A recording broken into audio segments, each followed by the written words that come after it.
On the first day of the server launch, I poured all my energy into clearing every female character in the game, as if it were some grand achievement. Yet, in a fleeting moment of hesitation, I hastily clicked the delete button, leaving me with a sense of emptiness and loss. I am a player suffering from a terminal illness, with very little time left. Those NPC girls in the game gave me an intangible comfort, allowing me to momentarily forget the loneliness that filled my real life. But even with all achievements unlocked and every favorability maxed out, it all felt painfully meaningless, because in reality, I would eventually have to leave this world. Just as I was sinking into despair, feeling utterly hopeless and ready to abandon everything, suddenly, a new system panel appeared before my eyes. Instance world loading. Once the countdown ends, everyone on Blue Star will be transported to the instance world. I was stunned, filled with confusion and a slight sense of unease, even thinking it might just be a hallucination in my final moments. As my heartbeat slowed, seemingly reaching the end of my life, I gently closed my eyes, ready to accept the end. However, when I opened my eyes again, I found that not only was I alive, but all the pain and illness had miraculously disappeared. The system panel reappeared in front of me with a chilling message. All Blue Star inhabitants have entered the instance world. To clear the novice village, reach level 10 and defeat the village gang. Those who fail to clear it within 15 days will be erased by the system. A cold shiver ran down my spine, as if death itself had started counting down. I knew this kind of setup all too well. Without a moment's hesitation, I opened the information panel, quickly assessing my current stats. Though my power level was barely 5, my 2.5 years of gaming experience filled me with confidence. The danger here was nothing but a challenge I needed to face with composure. Sure enough, within just 2 minutes, 3 players had already been ruthlessly erased by the system. The remaining players were terrified, finally realizing that this game was far more brutal than they had imagined. The monsters in the novice village were unexpectedly powerful. Rumors spread that even a single chicken could unleash a fiery charge, instantly wiping out 3 players. Panic set in, but I had anticipated all of this. Surviving in the instance world wouldn't be easy. It required intense information gathering, sharp gaming skills, strategic upgrades, and even close cooperation with NPCs. A single mistake could cost you your life. As I pondered, a system notification popped up, informing me that my past novice village achievements had been activated, even unlocking the social butterfly achievement, meaning all the NPC favorability item mass had been inherited. I had once tirelessly raised the favorability of every NPC and boss to the max.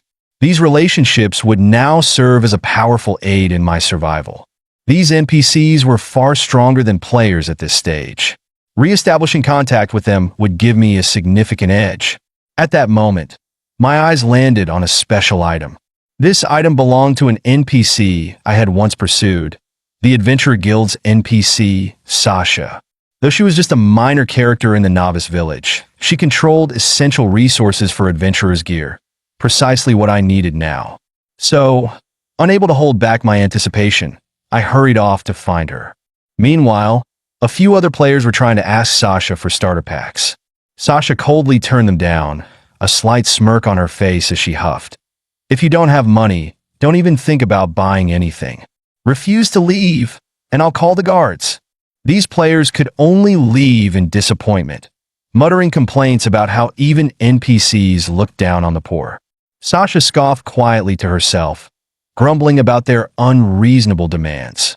Just as her gaze drifted elsewhere, I pushed open her door. Sasha looked up as I entered, her brows knitting together, about to lose her temper. But something in her gaze softened, as if she sensed something different about me.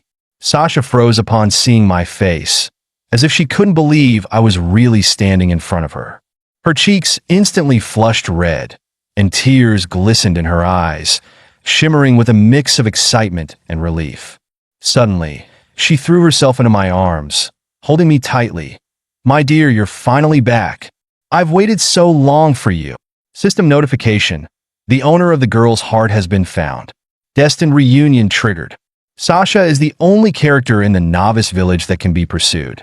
Although she may not compare to the powerful dragon princess or the vampire queen, she has always welcomed me with a warm smile, offering unconditional support whenever I was at my lowest. Without her solace, I would have likely quit this challenging game long ago. Now, feeling her warmth in my arms, I realized she was no longer just data. She had become a living, breathing girl.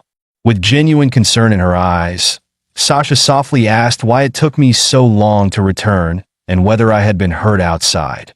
I scratched my head, smiling. For some reasons, I'm back as a rookie adventurer now. I'm broke and don't even have a decent piece of gear. Hearing this, Sasha's face filled with sympathy as she held my hand firmly, taking out her entire savings from the past 2.5 years without hesitation. She didn't think twice before buying me a top-tier novice set worth 10,000 copper coins. For other adventurers, this amount was astronomical, yet she showed not a hint of hesitation. I gently patted Sasha's head, feeling a surge of gratitude and warmth, thanking her softly for the gear.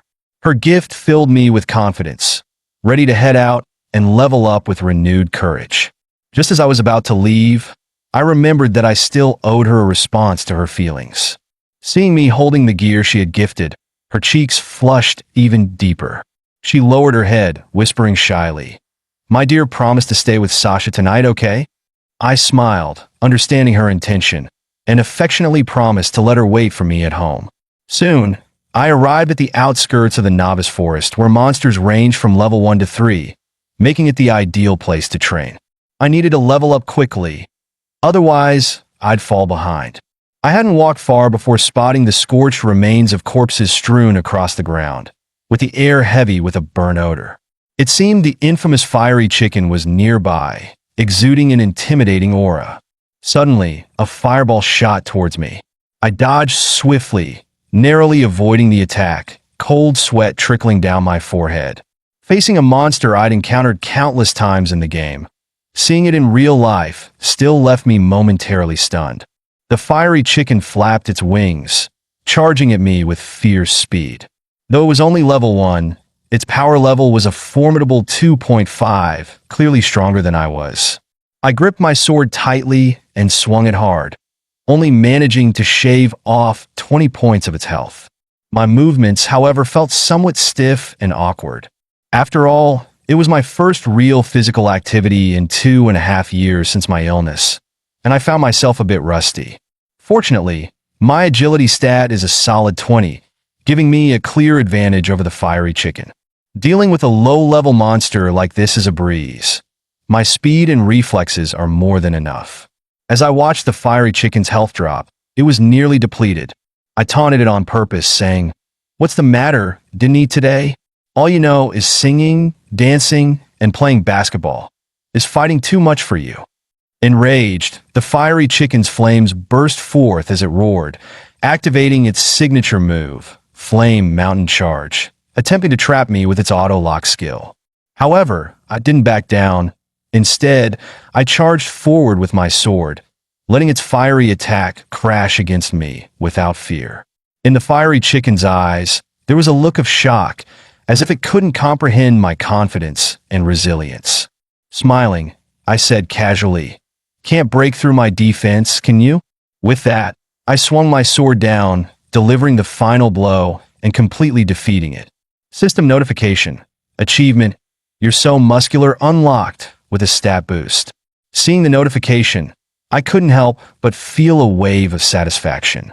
Moving forward, I cleared out the monsters along the way, unlocking multiple achievements and feeling my strength steadily growing. Meanwhile, on the other side, a team of players was being overwhelmed by an onslaught of swift rabbits, struggling to fend them off. The red-haired guy got ambushed and was thrown against a tree, groaning in pain. He shouted angrily, "Damn this instance. It doesn't even give us a chance to survive."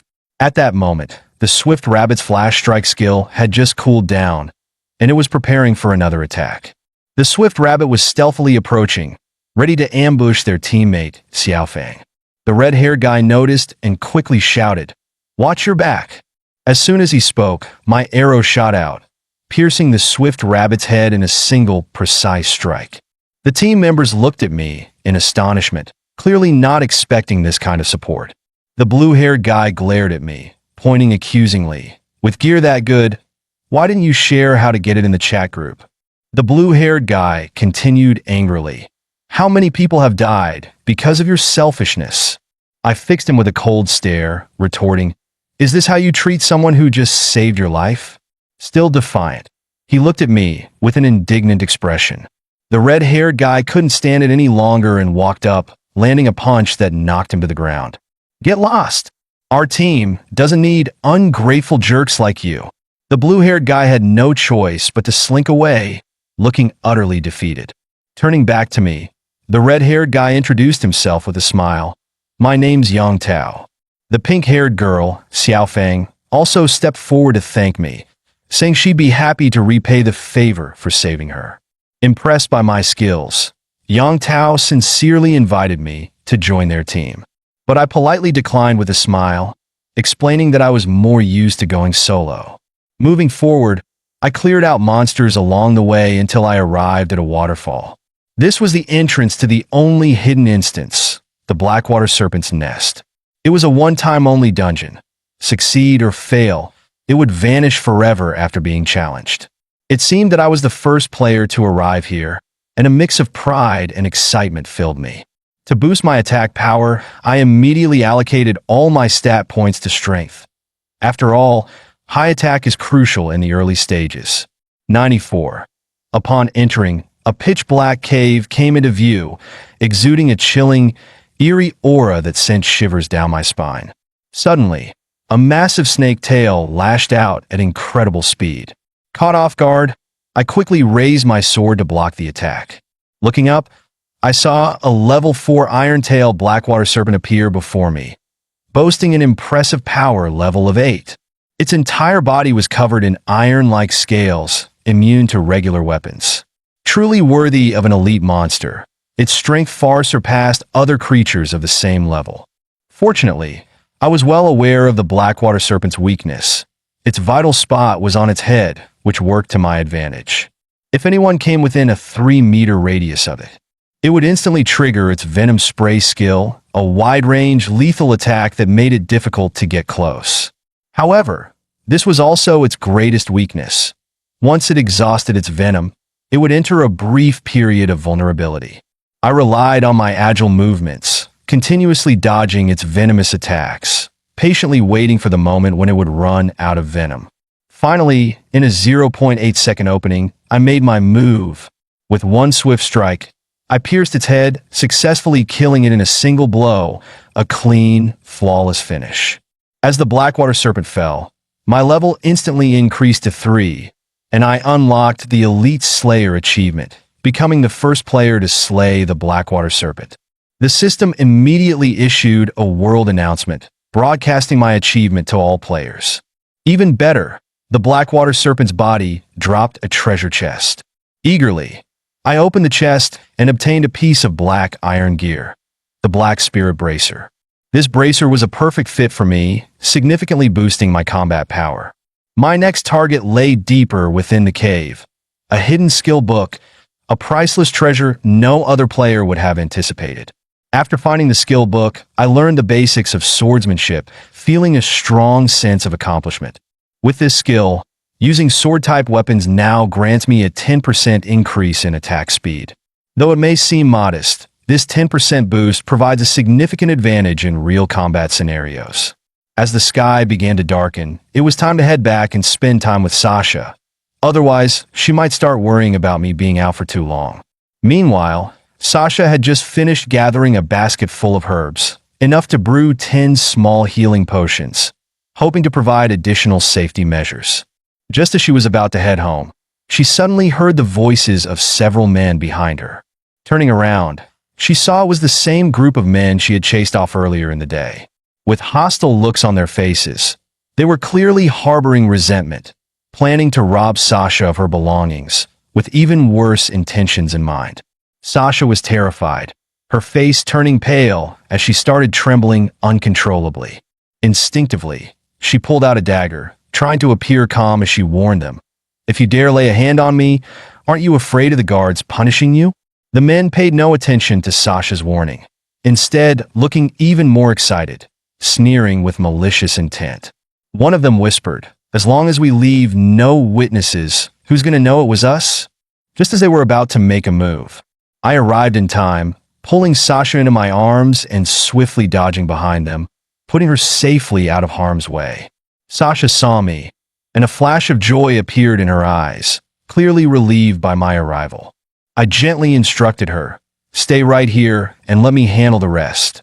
One of the men recognized me and shouted in alarm, "Boss, that's the guy Sieziwan warned us about." They threatened me, demanding I hand over my gear and Sasha, promising to spare my life if I complied. I looked at them with disdain and flatly rejected their demands.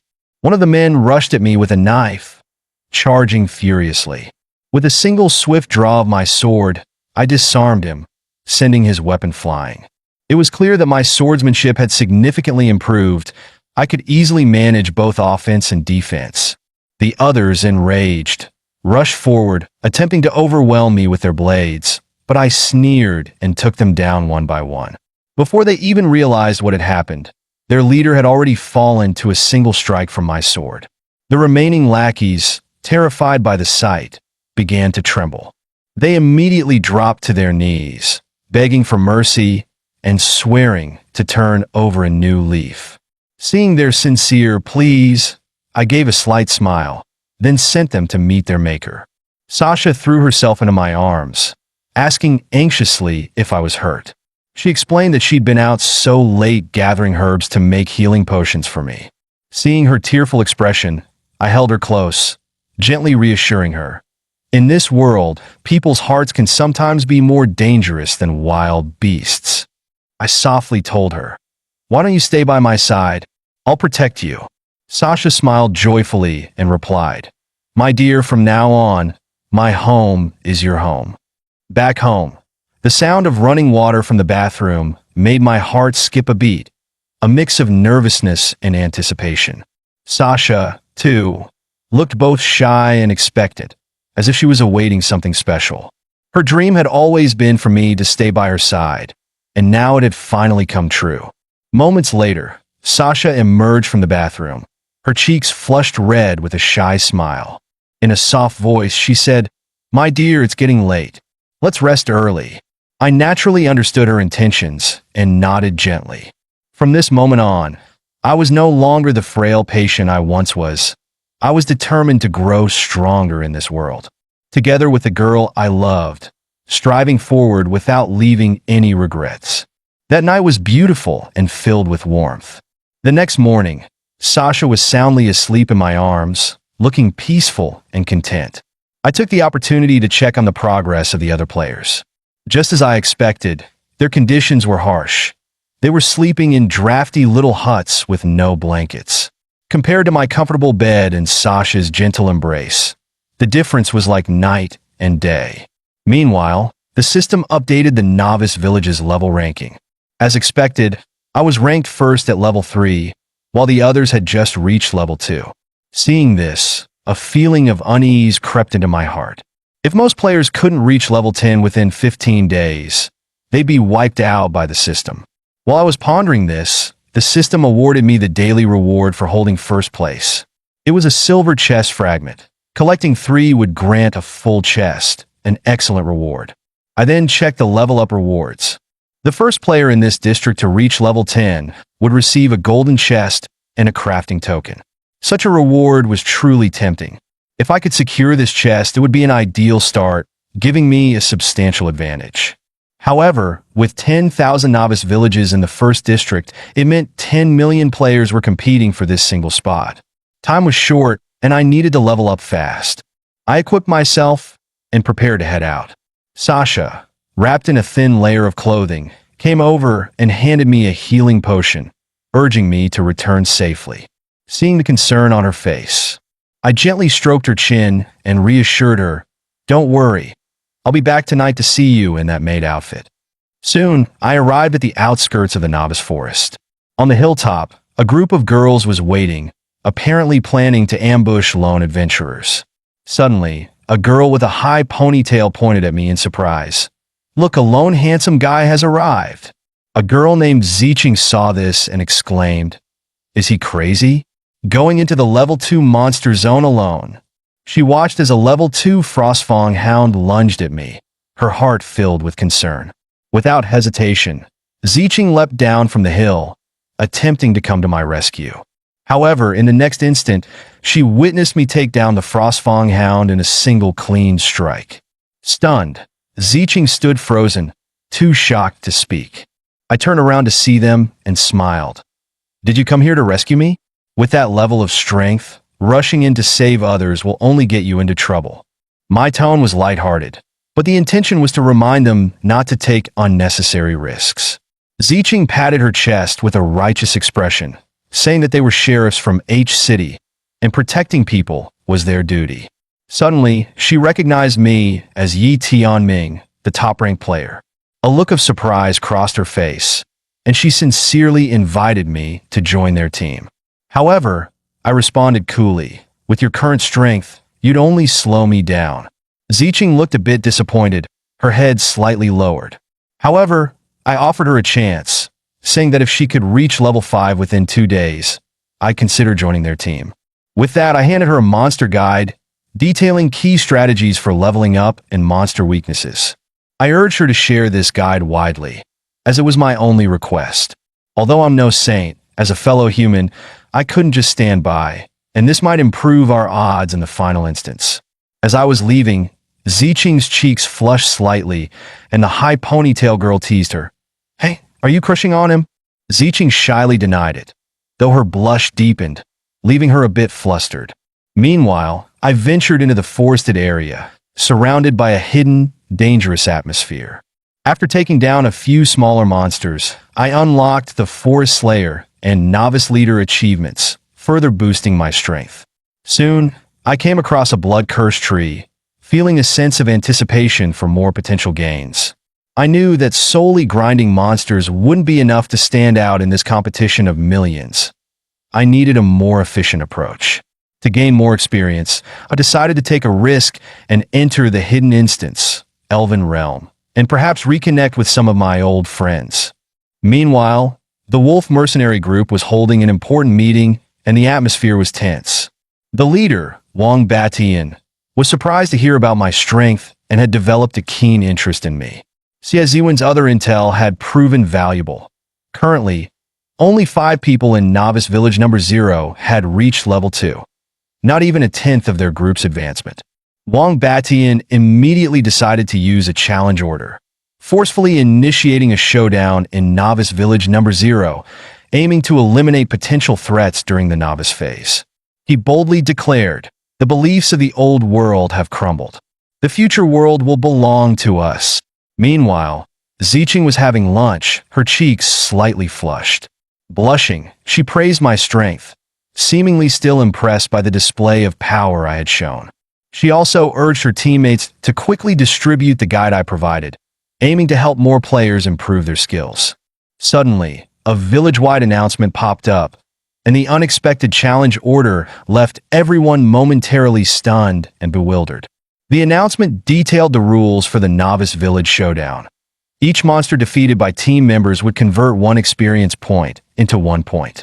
All members of the winning team would receive a 50% boost to their base abilities and double experience gain. The losing team, however, would face severe penalties. Ziching and her teammates cursed angrily, condemning the Wolf Mercenary Group from Village number 9 for starting an internal conflict at such a critical life-or-death moment. She knew well that this was undoubtedly the work of the Wolf Mercenary Group's leader, Wang Batian, a gang notorious abroad. Ordinary players were no match for them. When everyone checked the leaderboard, they noticed my name had suddenly disappeared, and a sense of unease spread through the village as people began to worry about what had happened. In reality, I had entered the Elven Abyss, a dungeon that completely isolates itself from the outside world until it's either cleared or I perish. This land was once the homeland of the Elven race, but it was later overtaken by the malevolent Goblin army, which now claims it as their territory. These goblins were the perfect targets for my leveling up, providing an ideal opportunity for experience. Just then, I heard a faint sound around me, immediately heightening my alertness. I spotted an elven girl bound on the ground, her expression a mix of despair and helplessness. Strangely, there were no goblin guards around. As I approached, the girl struggled, finally spitting out the cloth gag in her mouth, and urgently warned me, "Watch out. The goblins are lying in ambush." Just as she finished speaking, a goblin warrior leapt down from a nearby tree, brandishing a short blade as it attacked me. Remaining calm, I raised my sword and effortlessly blocked its attack, completely unfazed. Seeing the unfavorable situation, the goblin quickly retreated, clearly planning to employ other tactics. It pulled a hidden rope, and several sharp swords shot toward me from the shadows, creating an unexpected trap. I swiftly dodged, easily avoiding all of the incoming blades without a scratch. The elven girl was left speechless, staring in amazement, hardly believing what she was seeing. She exclaimed, "Dear adventurer, are you here to rescue me?" I smiled and gently asked her to turn around so I could check her back. Elves typically bear a mark of purity on their bodies, and if they are defiled or betrayed, this mark disappears. Hearing my request, the girl blushed slightly, shyly turning around to let me examine her mark. After confirming that her purity was intact, I carefully lifted her onto my back, ready to help her escape. I explained, "Elves captured by goblins often suffer terrible fates, so I needed to ensure your safety. That's why I had to check." The girl quietly shared a secret with me, revealing that her unique status was the reason the goblins hadn't dared to harm her. This triggered a familiar memory. I realized that this girl was the missing sister of the elven princess from the game's storyline. In the game's ending sequence, an elven princess would appear, searching everywhere for her lost sister, and this questline was the key to solving the mystery. Now, I finally had the opportunity to dive into this hidden storyline and uncover the truth. Just as I was quietly celebrating, the girl suddenly, with a look of panic, warned me that the goblin army was rapidly approaching, guided by tracking magic. She looked desperate as she pleaded with me to escape alone, not wanting to drag me down with her. I smiled calmly and said, "Why would we run? We'll just kill them all, right?" I added, "Besides, I've already prepared a perfect spot for these goblins." The girl looked at me in confusion, glancing around at the goblins surrounding us, with only the steep cliff behind us, seemingly no escape. I pointed up at the mountain and reassured her, "Don't worry. Haven't you noticed the chains on those rocks?" I explained, "This is a massive trap the goblins set specifically to counter the elves. They use these chains to stabilize the mountain, creating a balance point. If that point is disrupted, the entire mountain will collapse." The elven girl gazed at me with admiration, exclaiming, "Adventurer, you're amazing. You even know such hidden mechanisms." I smiled faintly. Countless past deaths had made me intimately familiar with every detail of this dungeon. At that moment, the goblin army was advancing toward the mountaintop, preparing to launch their attack. I drew my sword and struck the critical chain with a powerful slash. With a resounding crash, the mountain lost its support and collapsed, burying the entire goblin army beneath it. Moments later, a system notification appeared. My level had skyrocketed to 8, and my power had reached 16 points, significantly enhancing my strength. The girl looked at the destruction before her, emotions flooding her heart. Moved to tears, she murmured, "The blood feud of the elves has finally been avenged. These villains can do no more harm." Overcome with emotion, she threw herself into my arms, tearfully thanking me for avenging the elven people, her gratitude evident. She expressed with admiration that she had never seen such a powerful novice adventurer, her eyes filled with awe and respect. Then, with a hopeful look, the elven princess made a request, asking me to continue hunting down the remaining goblins to rid her people of this lingering threat. I coughed lightly and told her to wait a moment. However, I moved too quickly, and the princess hadn't yet had a chance to cast her blessing on me. Meanwhile, all my attributes had tripled due to the level up, and my physical capabilities had now far surpassed human limits. The remaining goblins at the foot of the mountain saw me approaching and began retreating in fear, clearly aware of my strength. I taunted them, saying, "Don't be afraid. I'm just here to help you fulfill your purpose." "Now, obediently become my attribute points," I added with a smirk, tightening my grip on my weapon. Meanwhile, the showdown between Novice Village number 0 and Novice Village number 9 was in full swing. The current score was 2,468 to 2,712. Thanks to the monster guide I provided, the villagers managed to keep the wolf mercenary group from widening the gap too much. After a long stretch of intense fighting, everyone decided to take a 10-minute break to recover before continuing. However, Zicheng quietly made her way to the level 1 monster zone to grind points on her own. The pink-haired girl, puzzled, asked, "Why is she acting so strangely? Why go off alone?" The blue-haired girl sighed. Her love interest died. Of course, she wouldn't be in a good mood. "It's the first time I've seen Zicheng blush for a man, but it's a pity. The feelings withered before they even had a chance to bloom," she added with a touch of regret. The blue-haired girl sighed. Right now, she's just numbing herself by constantly fighting monsters, trying to escape her sadness. It turned out that Zicheng believed I had been killed by monsters.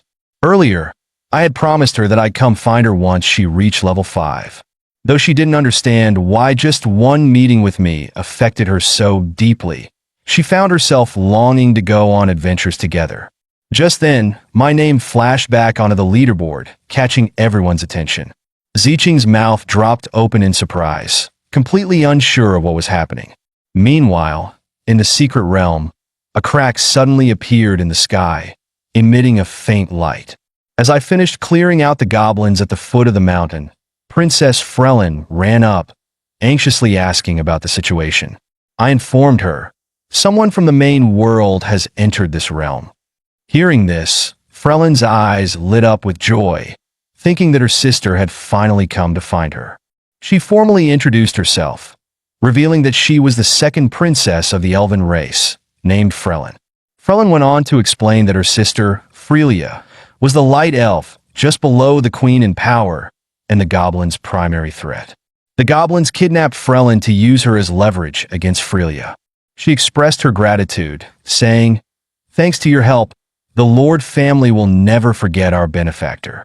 But I suspect things aren't so simple. After all, these were only goblin grunts." With a concerned look, she added, "The cunning goblins must be plotting something much bigger." Frelin furrowed her brow, murmuring, "I fear Frelia may be in grave danger right now, possibly facing threats from the goblins as well." Meanwhile, Frelia arrived at the Elven Palace, only to find it in complete disarray. Clear signs of a fierce battle everywhere. Frelia immediately sent out a bird, hoping to trace her sister Frelin's whereabouts. However, as soon as the bird took flight, it was struck down by a powerful blow. The goblin leader had clearly been lying in ambush. Frelia felt a chill run through her as she realized the imminent danger. In the next moment, a sinister magic circle appeared beneath her feet, trapping her in place. Her powers were instantly sealed, leaving her immobilized. The goblin leader approached with a smug grin, grabbing her by the neck.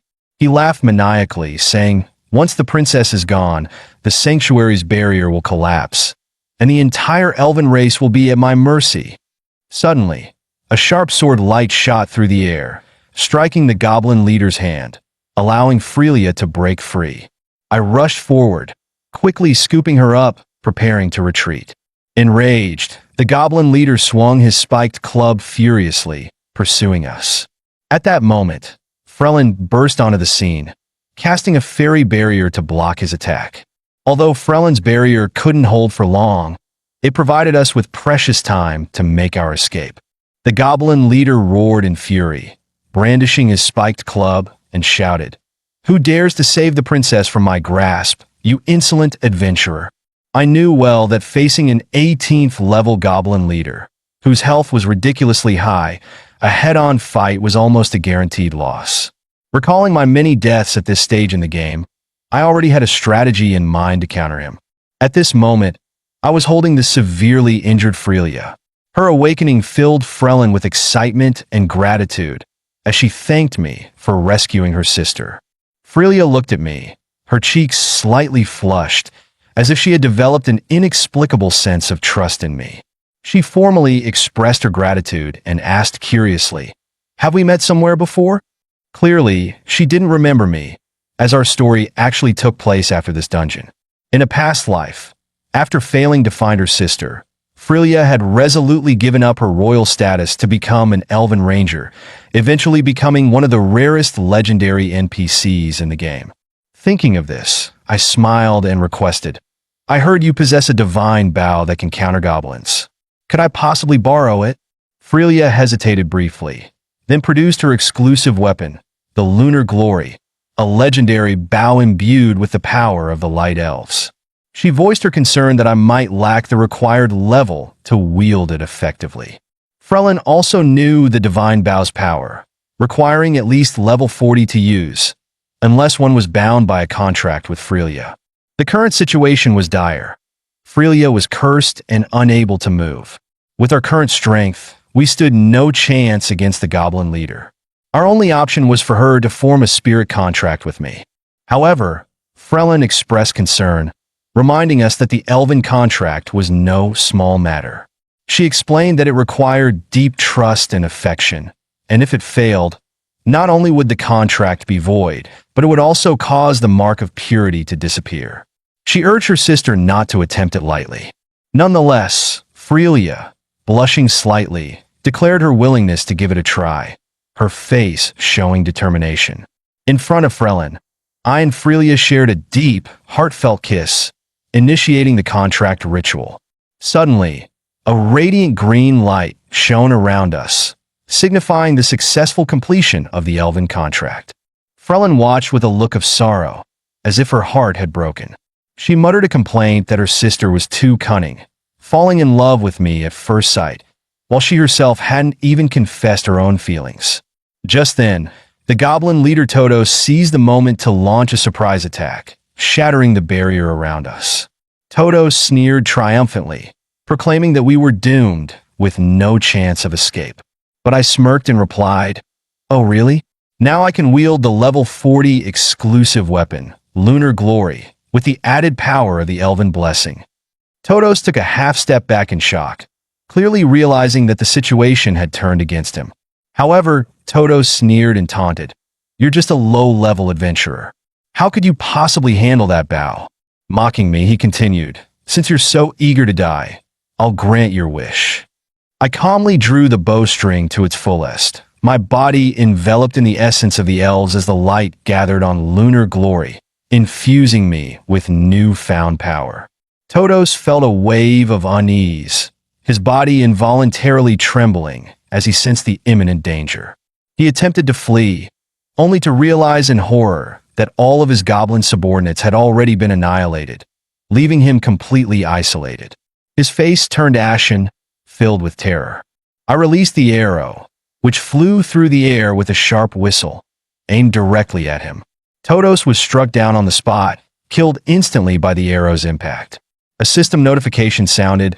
I had leveled up to 10, my strength once again taking a significant leap. Additionally, I obtained a silver tier goblin spear with an attack power of 193, an unparalleled weapon for a novice. Then, I noticed a dark gemstone on the ground, emitting a mysterious glow as it absorbed the surrounding energy. Frelia and Frelin looked at it curiously and asked what it was, their eyes filled with questions. I explained that it was a dark essence fragment, imbued with the power to manipulate time and space. Clearly, the goblins had used it to seal this space. However, Frelia frowned, noting that such power was beyond the goblins' capability and that another force must have been assisting them. She decided to report this to the elders in her clan for further investigation. As we stepped out of the castle, we noticed the sky beginning to crack open. The secret realm was merging back with the main world. Before we parted, Frelia, in gratitude for saving her life, opened the storage vault and invited me to choose any piece of equipment as a reward. I politely declined, explaining that I couldn't yet use high-level equipment. The two princesses looked pleasantly surprised. Frelia smiled and asked, "So that means we'll see each other again?" I looked earnestly at Frelin, reassuring her not to worry. The elven contract signifies eternity, and I promise that the next time we meet, I will have gained the strength to protect them. As we said goodbye, Frelin blushed and softly called me Brother Tianming. She stepped forward, her cheeks flushed, and kissed me as an expression of her gratitude. With that kiss, I unexpectedly received a permanent legendary level magic blessing, feeling a surge of power envelop me. Frelia was stunned, thinking to herself, "Is my sister trying to compete with me for him?" Frelin, blushing, shyly said that it was just a small token of gratitude for saving her life. She waved goodbye, smiling as she said, "Brother Tianming, we'll be waiting for you at the Elven Sanctuary." On my way out of the secret realm, I found myself savoring the recent events, inwardly marveling at how Frelin was truly a charming little enchantress. Suddenly, I noticed 5 unread messages. It turned out that Wang Batian from Novice Village number 9 had taken advantage of my absence to forcefully initiate a showdown with Novice Village number 0, which annoyed me greatly. That fool, daring to pull something like this while I'm gone. Meanwhile, in the core area of Novice Village number 0, Ziqing and her teammates were struggling against a level 6 whirlwind vulture.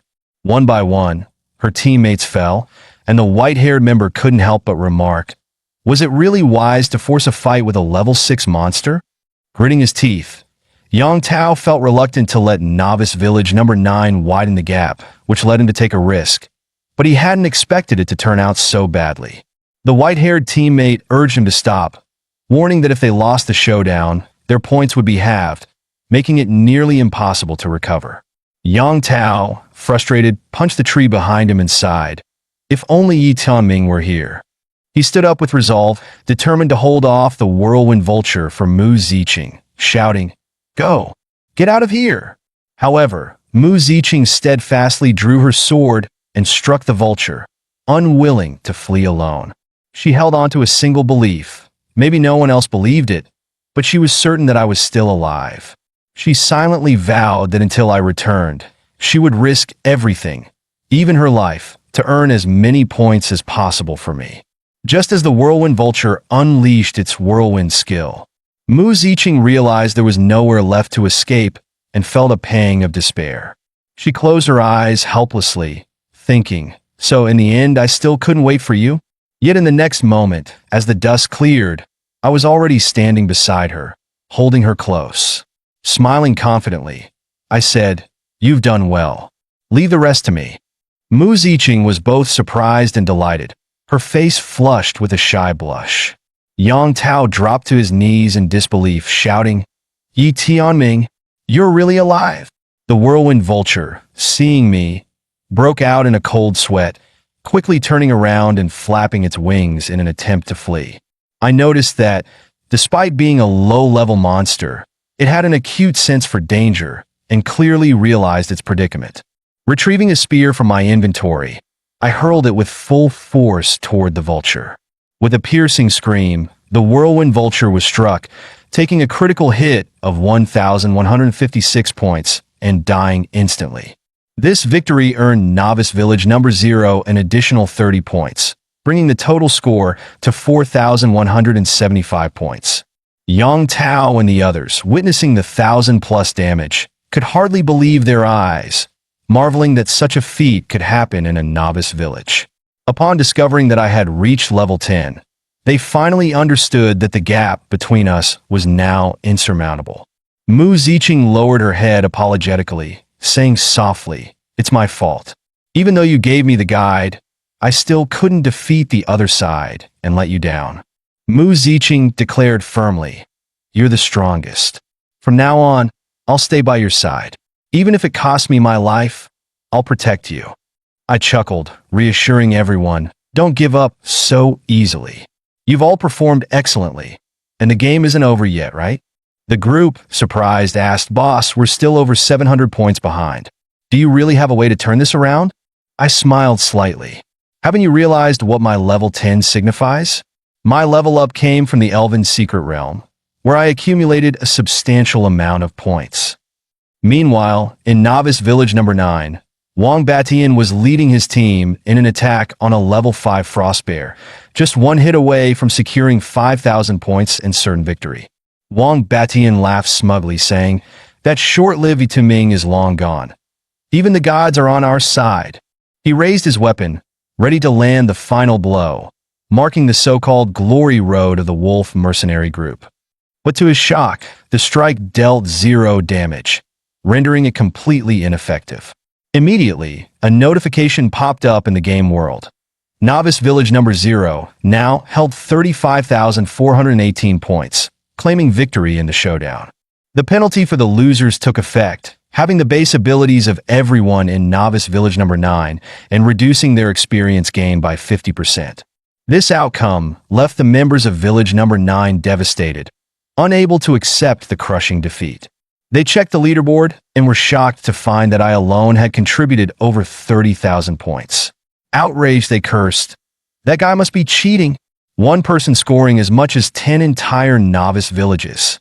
However, in their heated discussion, they neglected the Frost Bear standing beside them, still very much alive. With a furious roar, the Frost Bear's health began to regenerate, escalating the battle once again. Due to the penalty, their attributes had been halved, leaving them utterly powerless against the bear. In its rage, the bear's massive claws easily took down several of them. One of the underlings, caught in the bear's grasp, screamed in terror, pleading with Wang Batian for help. But Wang Batian, paralyzed by fear, muttered to himself, "This can't be happening, it's impossible." After our victory over Novice Village number 9, the rewards for the winners were distributed. Everyone's constitution was enhanced by 50%, and our maximum health increased accordingly. This boost saved the life of the dying white-haired teammate, granting him a miraculous recovery. Everyone thanked me profusely, declaring that I had saved the entire novice village. Some even exclaimed excitedly, "Master Yi, you're our eternal hero." From that moment, they were all willing to follow me loyally. I immediately praised Ziqing for her excellent work, especially since she had already reached the level 5 requirement I'd set for her, which was a pleasant surprise. Given her progress, I decided to take the group along to complete the Novice Village dungeon together and bring this stage to a perfect close. That night, I returned to Shasha's home to rest and unwind. As I opened the door, I saw her dressed in an alluring maid outfit, humming a tune as she diligently cleaned the floor. The sight made me blush. I hadn't expected a maid outfit to look like this. How could this dungeon world contain such indulgent items? Just then, Shasha turned to me, smiling as she said, "Welcome back, dear. You leveled up to 10 so quickly, didn't you?" Smiling confidently, I pointed a thumb at myself and replied, "Of course. Don't underestimate your man's strength." Shasha then took out an adventurer's badge, congratulating me on becoming an Iron Tier adventurer once again. That's when I remembered that, as a guild worker, Shasha was in charge of issuing adventurer badges. With her help, I could now accept Iron Tier quests, though I still recalled that passing an assessment was usually required to earn this badge. Half-jokingly, I said, "As a guild official, you should stick to the rules, even with friends and family. Favoritism isn't exactly a good look, you know." Hearing this, Shasha blushed, covering her mouth in embarrassment, her cheeks turning a deep shade of red. She took my hand and led me to the bed, whispering, "Why don't we conduct the test here?" With that, she lay down, her figure gracefully accentuated, revealing her complete trust in me. I decided to let her experience firsthand the vigor and strength of a level 10 adventurer. After 2.5 hours, Shasha finally began to plead for mercy. She turned her head shyly, whispering, "You passed, dear." I took this opportunity to tell her that I'd be leaving the village tomorrow and asked if she'd be willing to come with me. Blushing, she replied, "Of course, dear. Being by your side is my greatest happiness." But then, hesitantly, she added, "But without a job, I won't be able to help you earn money." Smiling, I reassured her, "Don't worry. Earning money for me is as easy as breathing. I'll take care of you for a lifetime." Shasha, thrilled by my words, pulled me into a tight embrace, gently whispering, "From now on, dear, I'm your exclusive maid."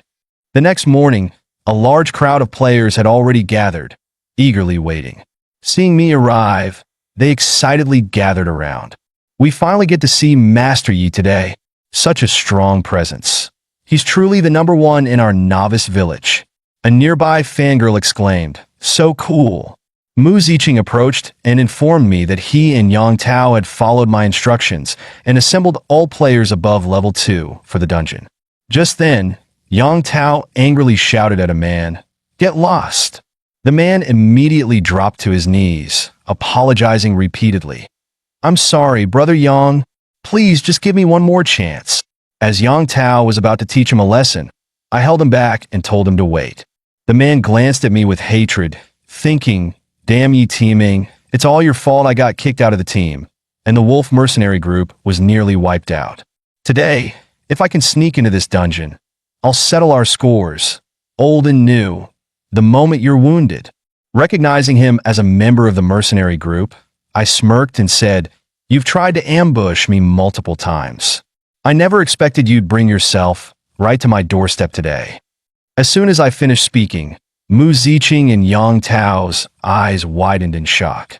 "He's from the wolf mercenary group?" Seeing his cover blown, Xieziwen tried to feign innocence, saying, "Wolf mercenary group? I've never even heard of them." While speaking, he dropped to his knees in front of Yang Tao, begging for his help and accusing me of bullying him and falsely accusing him. But Yang Tao wasn't swayed, firmly stating, "If Master Yi says so, that's enough for me, no evidence needed." Mu Ziqing, suddenly realizing, added, "No wonder Lin Hao's novice village was forced into the challenge. Xieziwen must have betrayed everyone."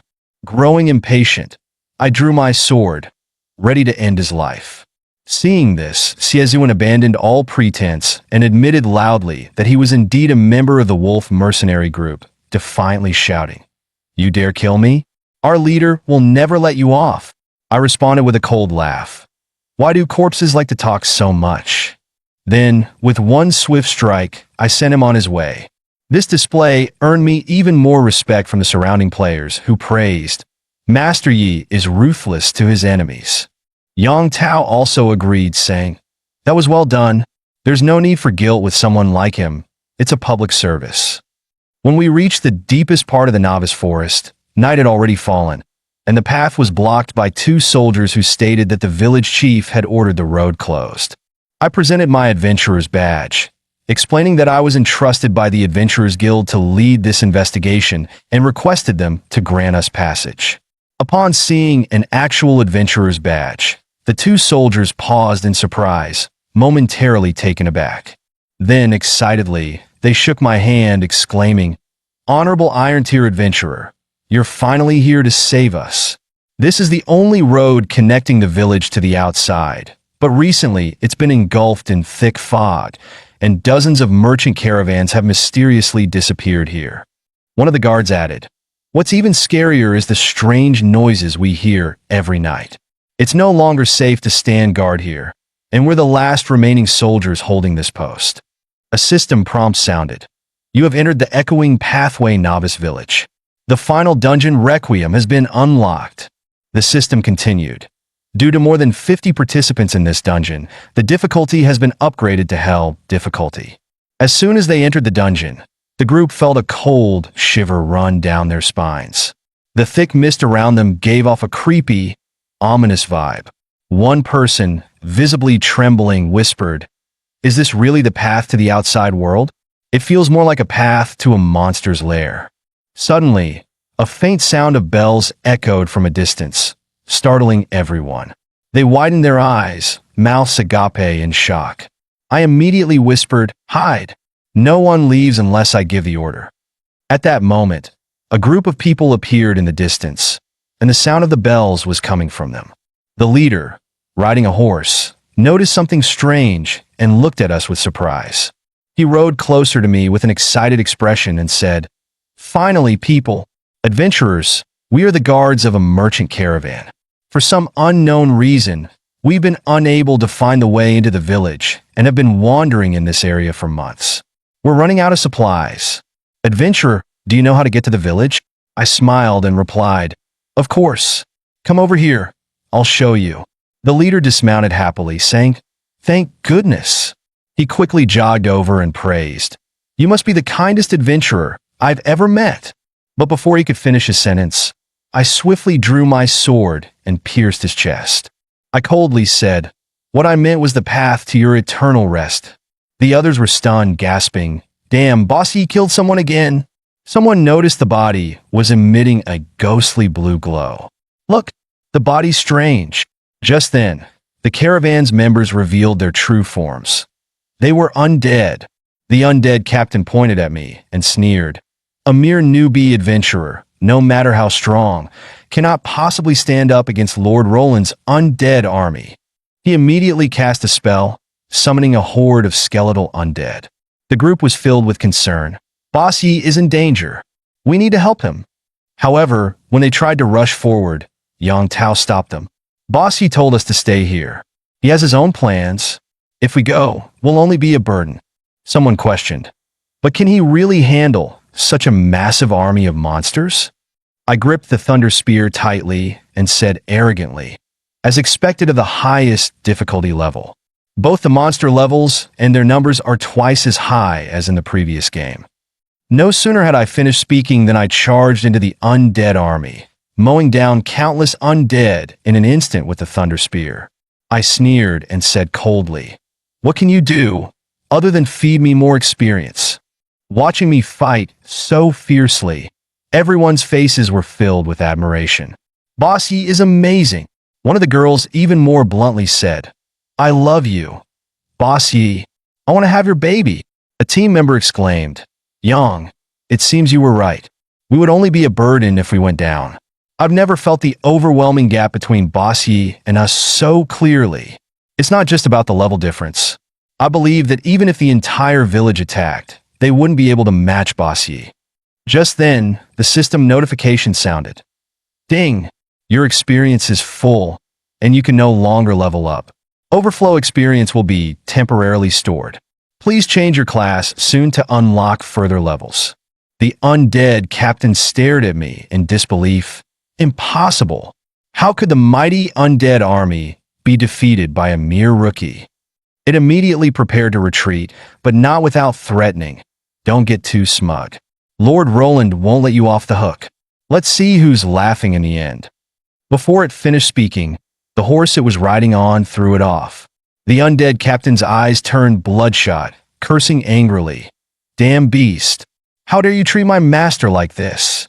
Before it could finish its sentence, the sound of hooves trampling on it echoed.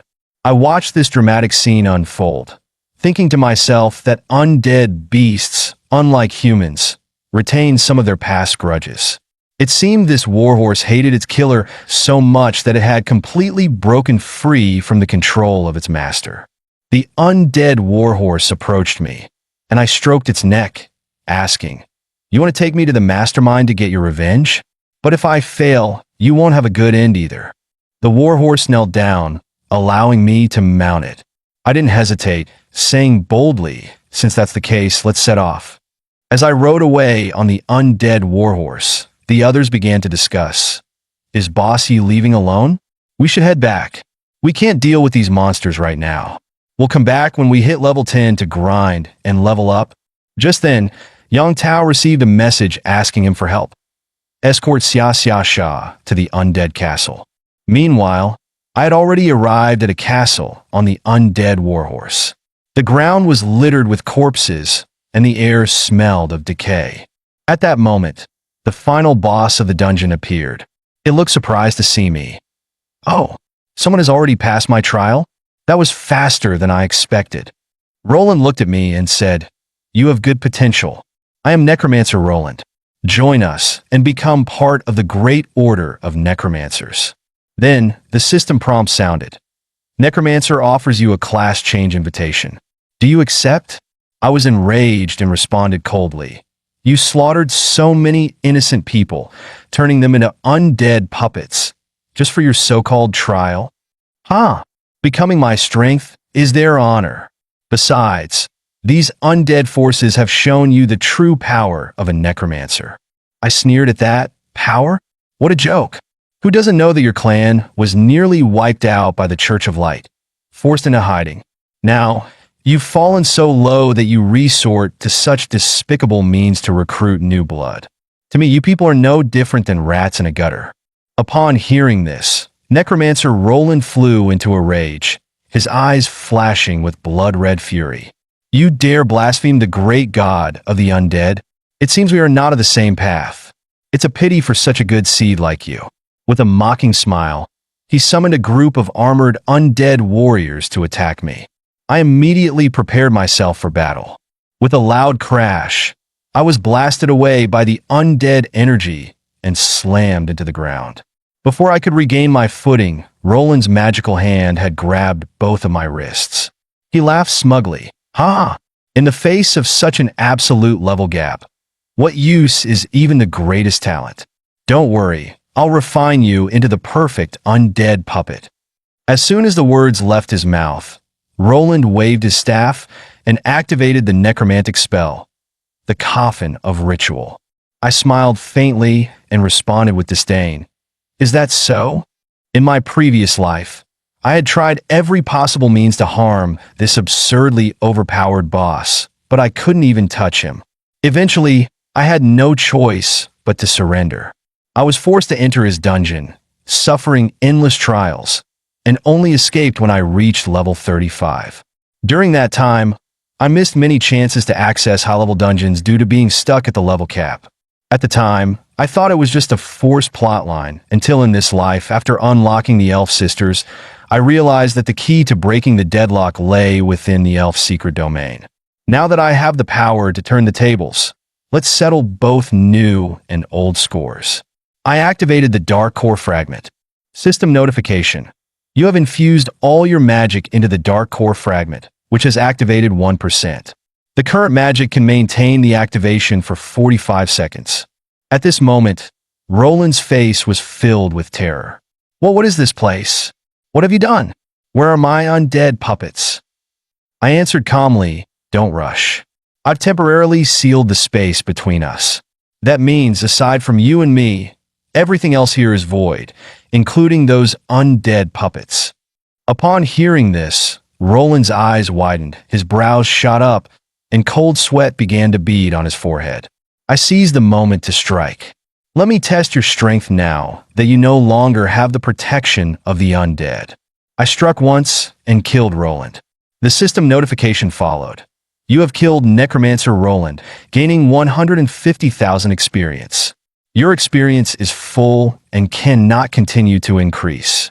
Overflow experience will be temporarily sealed. Please change classes as soon as possible, and after the class change, subsequent levels will be unlocked. At this moment, I noticed a red orb at my feet.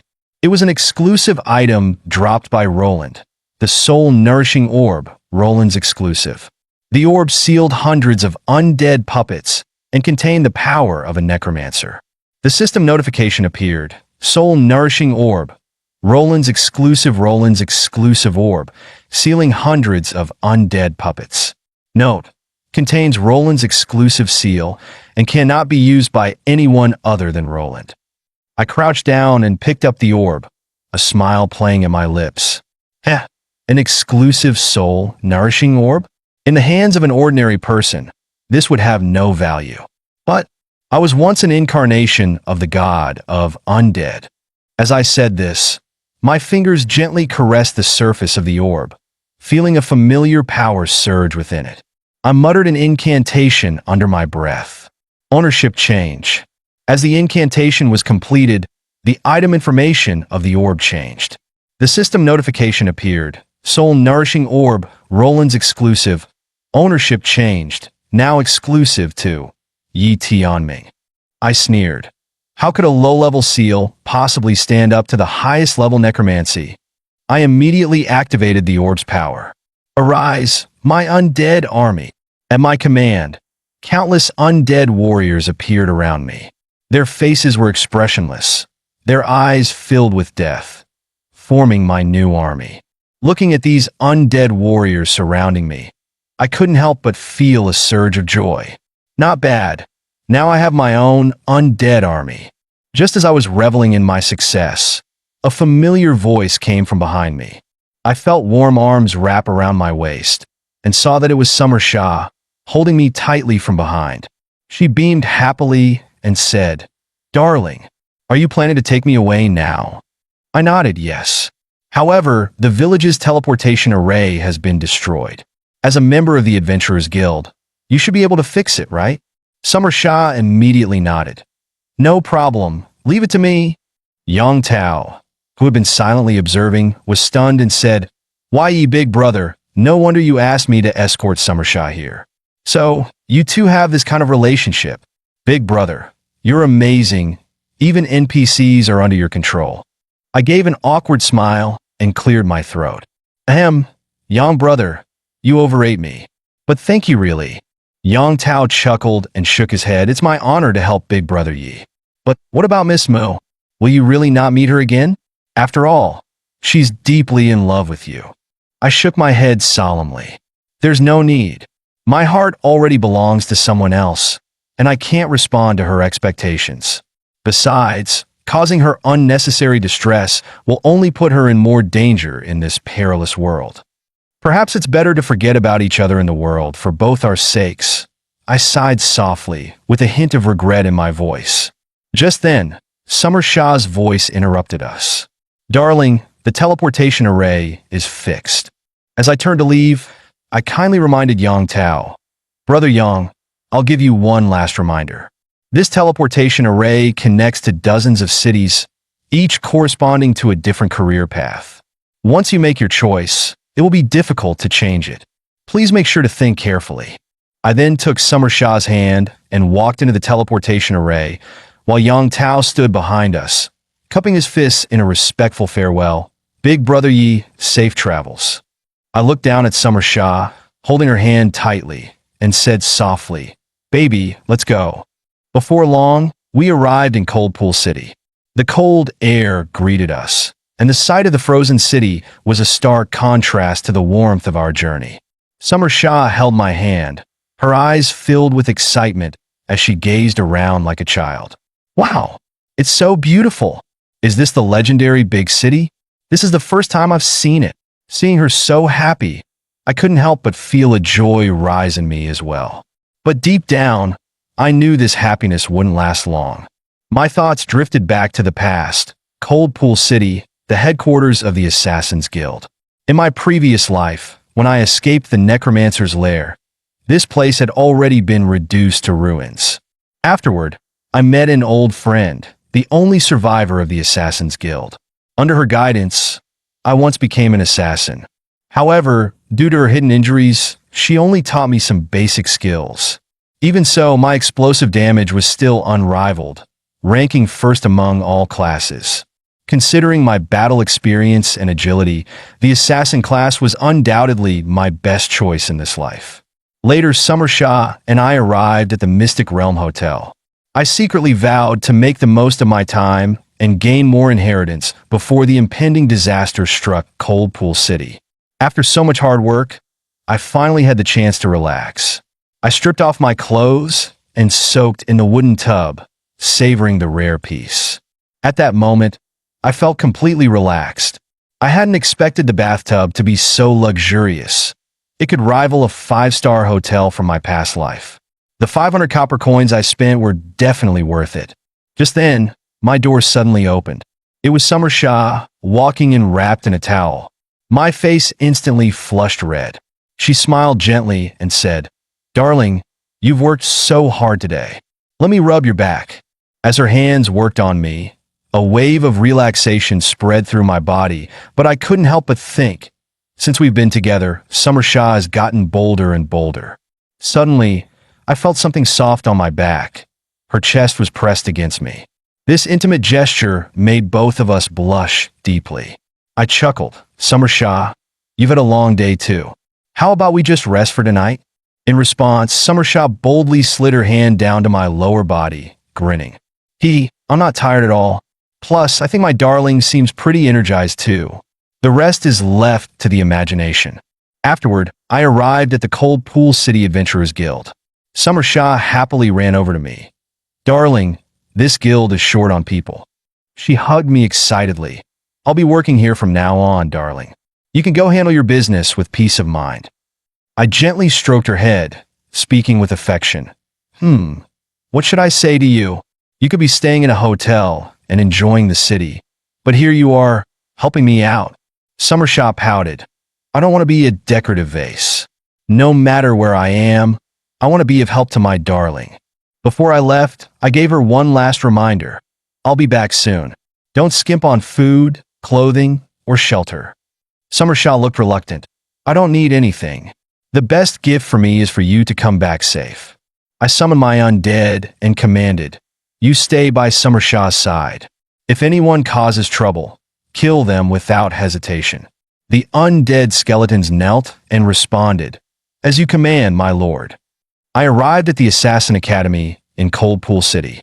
This should be the academy my old friend mentioned, the only place in the endless continent that trains assassins. I approached a red-haired girl and said, hello, I'm here to sign up. She responded enthusiastically, you're lucky. Today is the last day for new student registration. Fill out the form quickly and go in. The entrance test is about to start. I picked up the registration form and muttered to myself, huh? No registration fee? I remember back at the Swordsmanship Academy, the registration fee was a full 20 gold coins. Hearing this, a girl beside me spoke up, big brother, you're from out of town, right? How could you not know this? I turned around to look at her, and shyly, she quickly covered her mouth with her hand. I was a bit confused. Why did she turn so red the moment she saw me? I don't recall ever flirting with men in my past life. I then walked up to the girl and asked why there was no registration fee. After she explained, I finally understood the reason. It turns out that Cold Pool City is located in a desert region, where resources are extremely scarce. As a result, children from poor families often choose to become assassins after reaching level 10 in order to make a living. They rely on the bounty missions from the Assassin's Guild to support their families, leading a life where every day is a gamble with death. In simple terms, the Assassin's Guild wants us to risk our lives for them, while we want their money. Therefore, all training expenses are covered by the Assassin's Guild, each side getting what it needs. At that moment, I looked at a group of well-dressed people and asked, what about them? They don't look like children from poor families. Upon hearing this, the girl's expression changed. They're not like us. They're the children of the 4 noble families of the Assassin's Guild. After graduation, they enter the management of the guild directly, never having to risk their lives like we do. Just then, the red-haired girl clapped her hands to silence the crowd. She spoke up, the assassin path has an 82% mortality rate. Once you enter, there's no turning back. Now, you still have the chance to leave. She gestured towards the stone behind her. Since no one's leaving, let me introduce the entrance test. The stone cracked open, revealing a portal. This test will also be your first job class advancement. You will enter the Inheritance Secret Realm to face your trial. Please give it your all, because based on your performance, the Inheritance Stone will grant you different class ratings. The ratings are ranked from highest to lowest. Heaven, Earth, Mysterious, and Yellow, with even a hidden class yet to be discovered. The higher the rank, the higher your future potential. Teacher Zhang continued. You will also gain access to higher-tier professions in the subsequent second job advancements. Meanwhile, your test scores will determine your class assignment, and the top 10 will receive additional rewards from the academy. At this point, a noble child impatiently spoke. Teacher Zhang, why waste words on these mud-stained peasants? The group of noble children immediately echoed. Yeah, who do they think they are trying to covet the ranking rewards? The top 10 are always taken by the children of the 4 major families. The 2 behind the yellow-haired boy praised. But this time, the first place will definitely go to you, young Master Liu. You're a rare genius in our generation.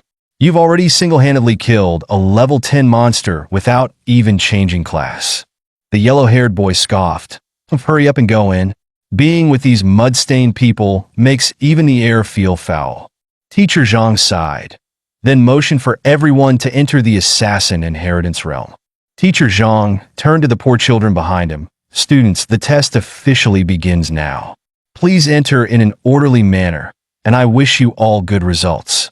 At this moment, someone in the crowd complained, "Damn, what an arrogant guy." Someone else advised, "Shoo, don't say that too loud. It seems like even the teacher can't control them. Don't provoke them, or we'll be in trouble." Seeing this, I couldn't help but laugh. The girl beside me asked, "What's so funny?" I walked towards the portal and chuckled. I just thought to myself, the ones I'll be competing with in the future are of such low caliber. I guess that's not such a bad thing after all. As I entered the inheritance realm, the system prompt sounded. You have entered the inheritance realm. Current level, 1, Assassin Before Dawn. Time remaining, 59 minutes, 59 seconds. When time runs out, this level will close. Those who fail or die will be forcibly removed from the inheritance realm. While in the instance, I lay on a high ground, and someone yelled at me, "Big brother, wake up." "Big brother, you sure have a big heart falling asleep during the mission like that." I hadn't reacted yet, looking around in confusion. What mission? The man seemed puzzled.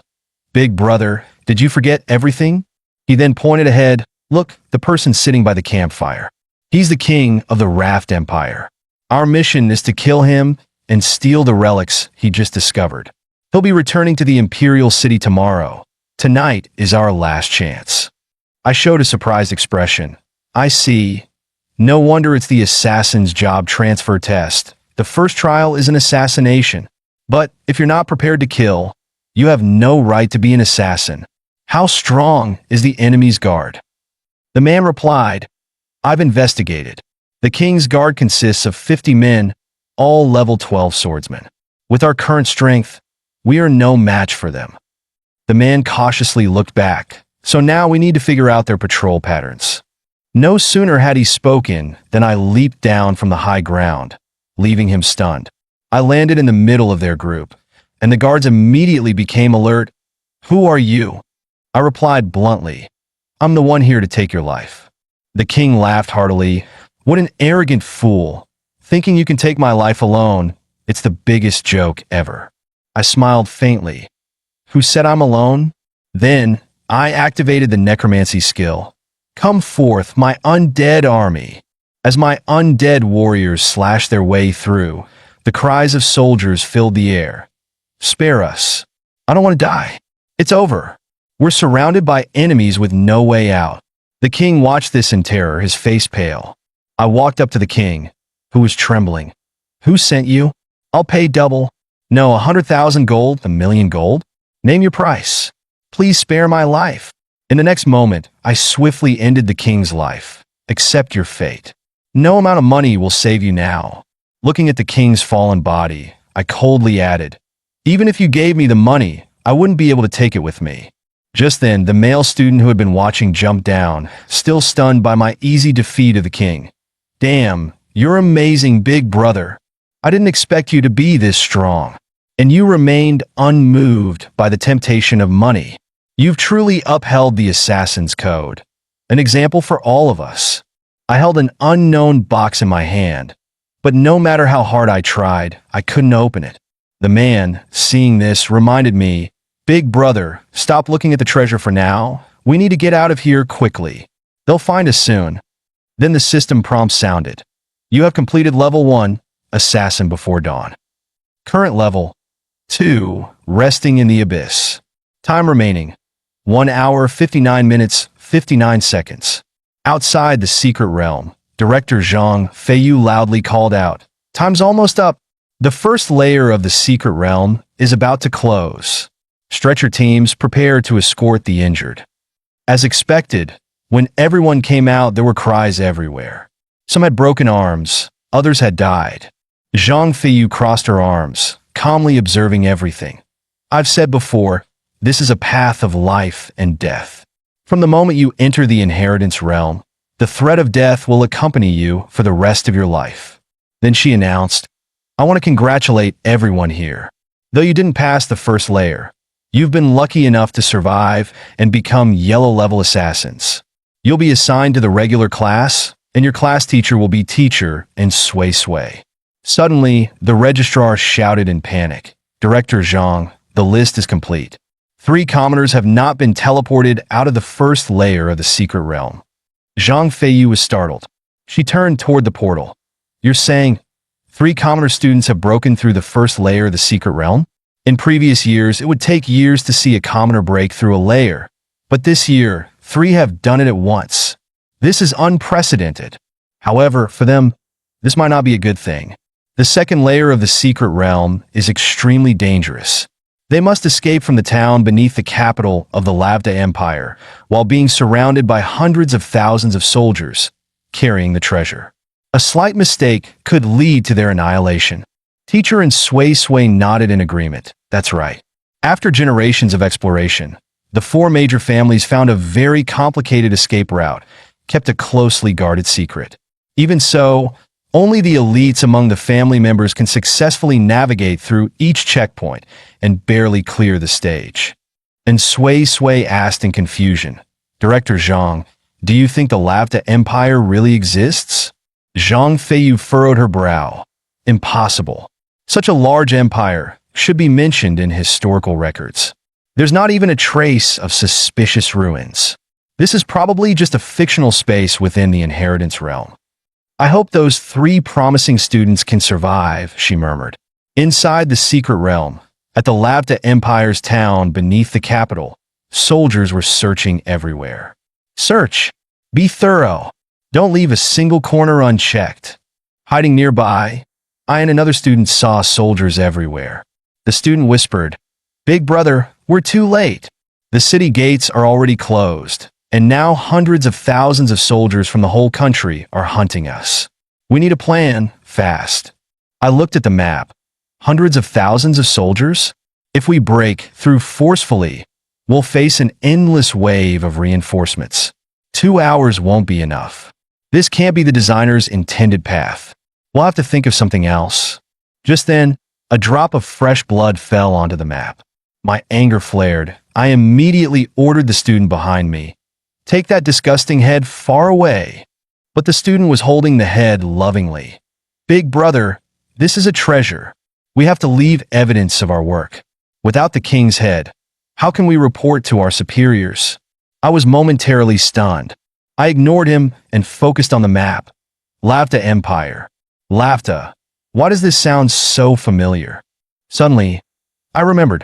After the destruction of Cold Pool City in my past life, I once found an ancient journal at the bottom of a dried-up lake, which contained a fable that seemed to mention this. The Lavda Chronicle. The flourishing city cannot hide the blooming of the flower of evil, the wails of souls echoing beneath the earth, the wrath of the gods bringing boundless waves, and all things sinking into the abyss. It seems that everything here may not be fictional in the secret realm, but rather a real historical event. Could this fable be the key to breaking the situation? I turned back to the student and asked, The flourishing city cannot hide the blooming of the flower of evil, the souls wailing beneath the earth. It mentioned underground. What do you think? He excitedly gave me a thumbs up. As expected, a big brother. Great idea. We could dig a tunnel or hide in a cellar or sewer. I smiled and said, No, these places that usually seem insignificant are now being heavily searched. But there's one place, due to the redistribution of guards, that is now the most unprotected, the dungeon. We quickly arrived at the dungeon's location, where the ground was littered with soldier corpses. Seeing this, the student was once again amazed at my intuition. As expected, a big brother. How did you know? The dungeon really had very few guards. However, he looked at me in confusion. Big brother, what are we doing here? If we get cornered, we'll really be turning ourselves in. At this moment, he saw a pair of blood-red eyes staring at him from inside the cell. Terrified, he fell to the ground, shouting, There's a ghost. I explained, It's a mermaid. But then the questions followed. Why would the Lavda Empire capture so many mermaids? To my surprise, this seemingly ordinary dungeon was actually filled with the entire mermaid clan. I then opened the cell door and walked inside, where I found a female mermaid locked up. Before I could say anything, the female mermaid shouted, Kill me. Even if I die, you will never get the location of the treasure from my mouth." From the adjacent cell, a mermaid's angry voice came. "Damn Lavda lackey. Don't touch Miss Klacko. What kind of man strikes a woman? If you have the guts, come at me." I looked at the female mermaid in confusion. Treasure? Is the treasure she's talking about the one I took last night? Were they imprisoned because of this? Then it dawned on me, just as I thought, these mermaids might be my greatest help in breaking through. I decisively cut the chains and freed the female mermaid. The sudden movement caught her off guard, and she fell right into my arms. Soon, I freed all the mermaids. An older male mermaid asked, "Human, why are you releasing us?" I tossed the king's head at them. "It's because the Lavda Empire is our common enemy, and this is the proof." The mermaids stared in astonishment at the head on the ground. This is that bastard emperor's head? There's no mistaking it. Blood for blood. I'll recognize it even if it turns to ash. Finally, after slaughtering so many of our kin, that bastard emperor is dead. At this point, the older mermaid approached me respectfully and said, "Adventurer, I am Delno, the elder of the mermaid clan, and this is my granddaughter, Klacko, the current priestess. Thank you for avenging us and slaying our greatest enemy. You are a great benefactor to the mermaid clan. Our clan has lived in the northern fjords of the Lavda Empire for generations, guarding a treasure with unimaginable power. Unfortunately, Lavda Empire learned of this secret. They secretly poisoned our waters, imprisoned us here, and tortured us in an attempt to seize the treasure." Hearing this, I took out the unknown box that I couldn't open before and asked, "Is this the treasure you spoke of?" The mermaid elder was stunned when he saw the box. The aura coming from this box, is indeed the scent of the treasure. Why do you have the treasure? Could it be that? I took it off the emperor after killing him, I explained. That's why all the soldiers in the city are hunting us. Since you say the treasure has immense power, can it help us escape? The mermaid elder took the box and said after a moment's thought, "I can try, but my level is too low, and I can only unleash its faint power." When the mermaid elder opened the box, the system notification appeared. Unknown item unlocked. Vast sea soul crystal. A fragment containing the radiant power of the origin light, possessing the power to control the vast sea. Usage requirement. Mermaid bloodline or dot. Looking at the item in the box, I was filled with confusion. This vast sea soul crystal, aside from the color, why does it resemble so much the dark origin fragment I hold? The mermaid elder then began to pray softly. "Great sea goddess, grant us your noble power and guide these lost believers on the right path." At that moment, water began to flow out of nowhere, swirling around the vast sea soul crystal, as though responding to the elder's prayer. Just then, hurried footsteps approached. The companion I was with hurried over, shouting, "Bad news, big brother. They found us. They're about to block us off." The mermaid elder quickly said, "Adventurer, I've just discovered that the dungeon's water source connects to the external water system. I've already used water manipulation to create an escape route. You should leave quickly. We'll hold them off here. You've done a great favor to the mermaid clan, and we'll buy you as much time as we can, even if it costs us our lives." I looked at the mermaids. There were elderly, the sick, and children among them. I sternly said to the mermaids, "Let the children and women go first. With those worthless Lavda soldiers, they aren't worthy to make me stay." My companion looked at me with admiration. "Big brother, you're so cool. I'll stay and fight with you." At that moment, a large army arrived, with the new king at the forefront, shouting, "You two are my father's murderers? Hiding here? You've made it easy for me to find you. Bold criminals, kneel before the new regent or prepare to die." I summoned my undead legion, sneering at the new king. "Are you here to thank me? I helped you become emperor 30 years earlier than you deserved. Or are you here to reunite with your father?" The new emperor fumed, gritting his teeth. "Necromancer? No wonder my father's guard was defeated by you. But now I have an army of hundreds of thousands. Let's see who has the larger force." He immediately gave the order. "Attack!" tear them apart. Far away, the mermaid elder and his granddaughter watched the scene unfold. The female mermaid urgently said, "Grandfather, we should leave now." The elder replied calmly, "Leave? This water source doesn't lead to the outside. It's just a sealed underground cavern. How could the Lapta people leave such an obvious flaw in a dungeon meant to imprison the mermaids?" He then turned to his granddaughter, Klako, and asked, "Klako, do you know why we must protect the secret of the vast sea soul crystal?" The vast sea soul crystal, aside from being usable by the mermaid clan, can also be forcibly activated through blood sacrifice, by sacrificing the life of a mermaid.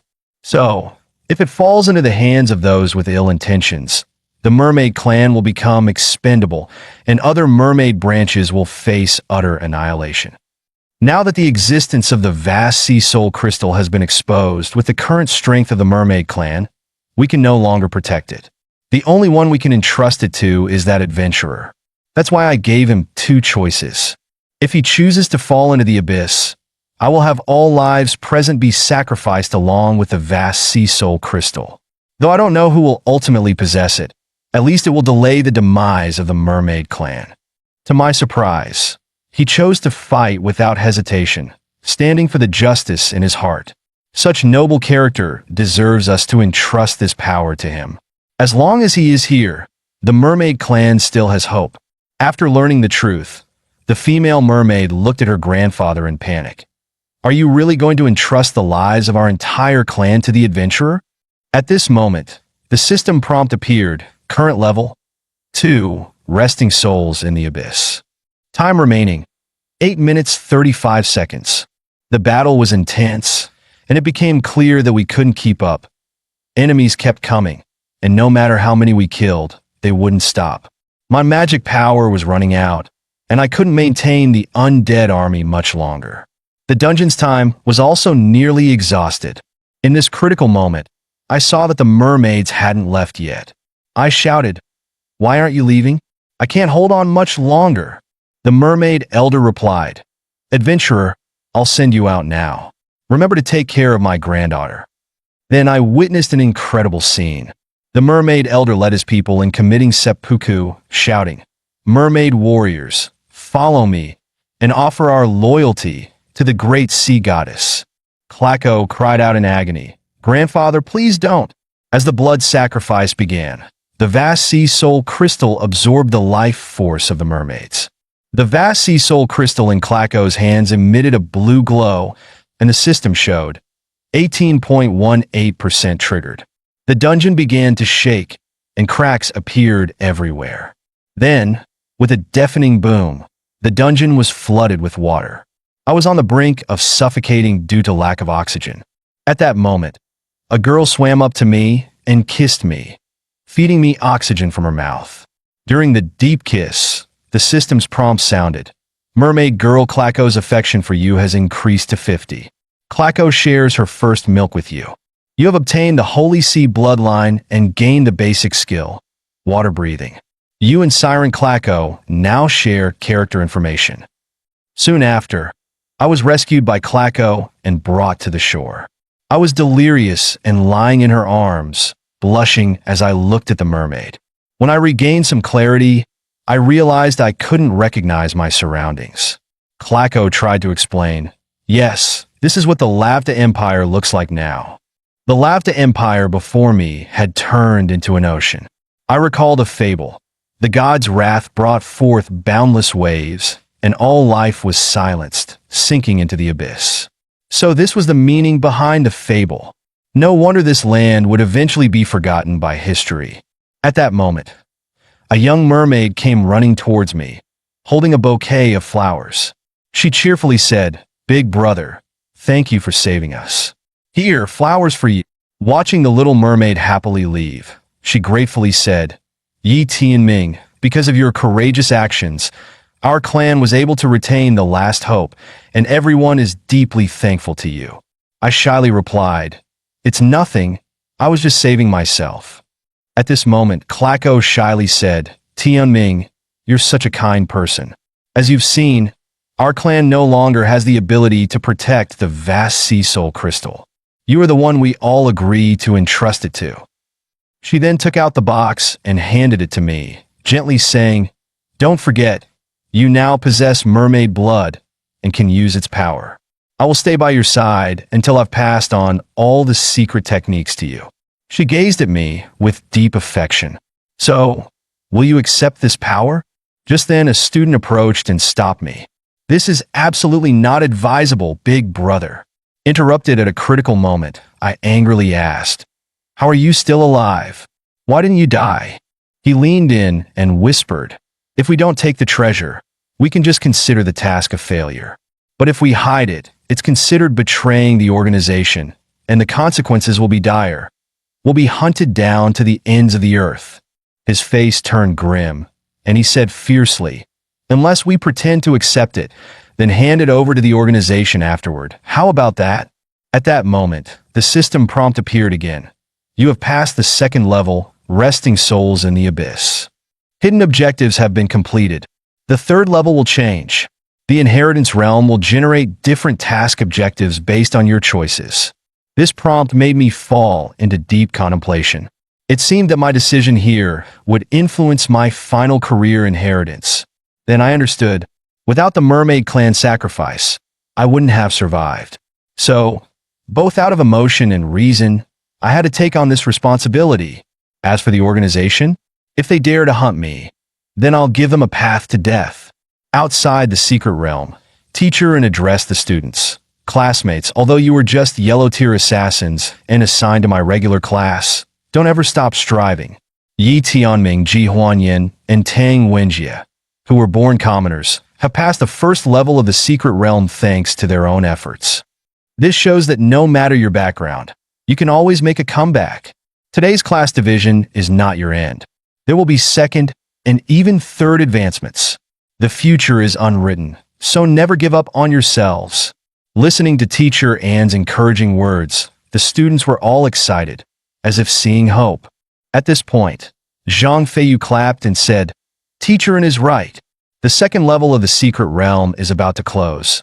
So let's all pray that these 3 students can return safely." Just then, the disciples from the aristocratic families also returned. Zhang Feiyu, looking startled, asked, "Just you few have come back?" Upon hearing this, the aristocratic students teased, "Teacher, what do you mean by that? Who else could it be except us?" "Who else?" "Of course, it's young Master Lu. He must have been impressed by young Master Lu's strength." Look at the shocked looks on the teachers' faces. They didn't expect young Master Lu to pass the second test. As soon as they finished speaking, a commoner student couldn't help but laugh, which was overheard by the aristocratic students. Their faces instantly changed. The aristocratic students looked at the commoner who had laughed and angrily shouted, "You lowly peasant, what are you laughing at?"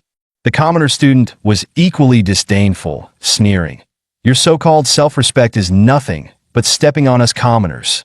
Yet, 3 of us, the so-called lowly people, passed the second round and reached heights you could never touch. Your pathetic performances, full of self-importance, are nothing but a joke."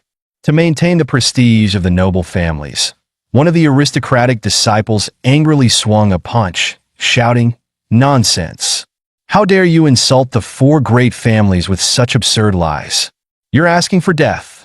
At that moment, a chain shot out, restraining his hand.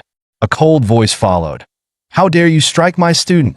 It was Teacher Anne, who had restrained the noble disciple's hand and confirmed the commoner's words. The noble disciples were furious, demanding, "What did you say? Say that again. Don't think we won't do anything just because you're a teacher." Teacher Anne was unfazed and responded with sharp words, "You, the noble descendants, have enjoyed the best resources since childhood. You should have trained diligently to become models of the Assassin's Guild. Instead, you've become arrogant and complacent, overtaken by commoners with no support. You even celebrate being low-level assassins.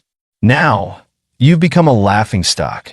This is self-inflicted humiliation." The noble disciples were infuriated, unable to accept that commoners could be on par with them. Right? Even if those 3 lucky ones passed the second round, so what? Without preparation, they'll never survive the third round. They laughed loudly. Exactly. They're already as good as dead. Dead men aren't even yellow-level assassins. How can they compare to us? The two teachers were speechless in response to their words. Teacher calmly said, "You are truly hopeless." But indeed, the third round involves carrying a secret treasure, crossing the blue swamp, and delivering the treasure to the organization. It's extremely dangerous. Meanwhile, deep within the blue swamp, in the organization's headquarters, the leader of the assassins angrily shouted, "Damn it, Leaf Tianming, the traitor. I didn't expect him to be so crafty. We've sent 5 batches of killers, and they've all gone missing. We don't even know where he is now." He then turned to the assassin seated next to him, asking, "Do any of you have a good plan?" A man wearing a hat spoke up, "Master, I dare to ask. Leaf Tianming is only level 10. Even if we let him go, what trouble could he cause? The organization is making such a big deal of this. Won't it end up being a waste?" The leader immediately rejected his suggestion, coldly stating, "Leaf Tianming must die. What he holds in his hands is crucial to our organization." The man in the hat then murmured, "I've heard that Leaf Tianming is arrogant and vengeful. Now that the organization is hunting him, he must have a desire for revenge. If I were him, I would definitely be nearby, trying to make a move in the shadows. Could we use that to our advantage?" His words gained support from the group. "Makes sense. You're quite the strategist." The leader issued an order. "Elders and below, lead teams to the various checkpoints, leave no corner unchecked, and make sure to capture him." Everyone stood up and swiftly took their orders. As the man in the hat was about to leave, the leader called him back. "Wait, you did well today. Speak. What reward do you want? The organization won't shortchange you." The man smiled faintly and closed the door. He removed his hat, revealing a cold expression. "I've already infiltrated the assassin headquarters. I don't need a reward, but I am very interested in your organization's highest secrets." The assassin leader was shocked. "You're Yi Tianming?" He then burst into laughter. "Haha, I can't decide if you're arrogant or just foolish. You've gone to all this trouble to get rid of my subordinates, just to challenge the organization's strongest force?" I leaned back, a look of disdain on my face, and said, "What else? With your current abilities, you're like a fish in a barrel to me. What I'm more afraid of are the subordinates outside, so I won't let any of you leave alive." At that moment, a green-clad assassin spoke up to the leader. "Leader, this guy is too arrogant. Could it be that the wine he gave us was poisoned?" The leader's expression darkened, and he sneered. "He probably doesn't know that I'm a level 32nd tier venomous Fong assassin. No poison can escape my detection. How could a level 10 rookie like him mix something I can't even taste?" Hearing this, the other assassins were filled with confidence. "The leader has spoken. This guy is just bluffing. Hand over the treasure, and I'll give you a quick death. Pretending to poison us, trying to use that to control us. Haha, nice performance, but your plan is doomed." I couldn't help but admire them for guessing I'd make a move with the wine. "Since you figured it out, let me show you my harvest before you die." I summoned the vast sea soul crystal. The leader instantly recognized it as the treasure he had been searching for. This item was called the vast sea soul crystal, and it seemed to contain the power of the sea. When I passed through the cyan swamp, I learned a few techniques. Any liquid I touched could be manipulated freely within 10 minutes. I gripped it tightly and activated the crystal's ability to control the liquid. The assassins began coughing violently. Soon, one of them spat out a large volume of water. He collapsed to the ground, suffocated as his head was enveloped in water. The leader's face changed in horror, realizing the situation was dire, and he tried to retreat. But it was too late. All the assassins had fallen victim. I sat coldly in the chair, my eyes like daggers. "None of you will leave here alive." I summoned my undead army and walked up to the assassin leader, sneering, "Do you know why you're still alive? Because you haven't told me what secret the treasure holds." The leader, in despair, whispered, "Kill me. Even if I tell you, I have no way out." I gave a contemptuous smile. "Who said I want to kill you? There are far worse things in this world than death." like the agony of suffocation, the despair of being on the brink of death. I said with a wicked grin, "Don't worry, there's plenty of time. I don't mind letting you experience it all." The assassin leader, intimidated by my presence, finally spoke. 3 months ago, the organization received a commission to find the treasure. I thought it was just a regular mission and had my subordinates handle it casually. But when you escaped with the treasure and the commissioner came looking for us, that's when I realized I had provoked a force beyond imagination. I immediately asked, "Who are they?"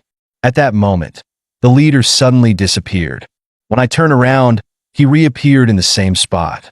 Only this time, the assassin leader was dead. I immediately became alert, thinking, "Is there someone else in this room?" Then it hit me. Wait a second. The leader vanished and then reappeared in the same spot. Looking at it closely, this was the process of sealing and releasing space. It's the exact same method I used to deal with Necromancer Roland back in the beginner's village. Dark Essence Fragment. I suddenly realized the assassin must have had a Dark Essence Fragment. He must have made the move outside the room. Unfortunately, the assassin has likely fled, and there's no way to trace him now. However, his haste to silence me clearly has something to do with that mysterious force the leader mentioned.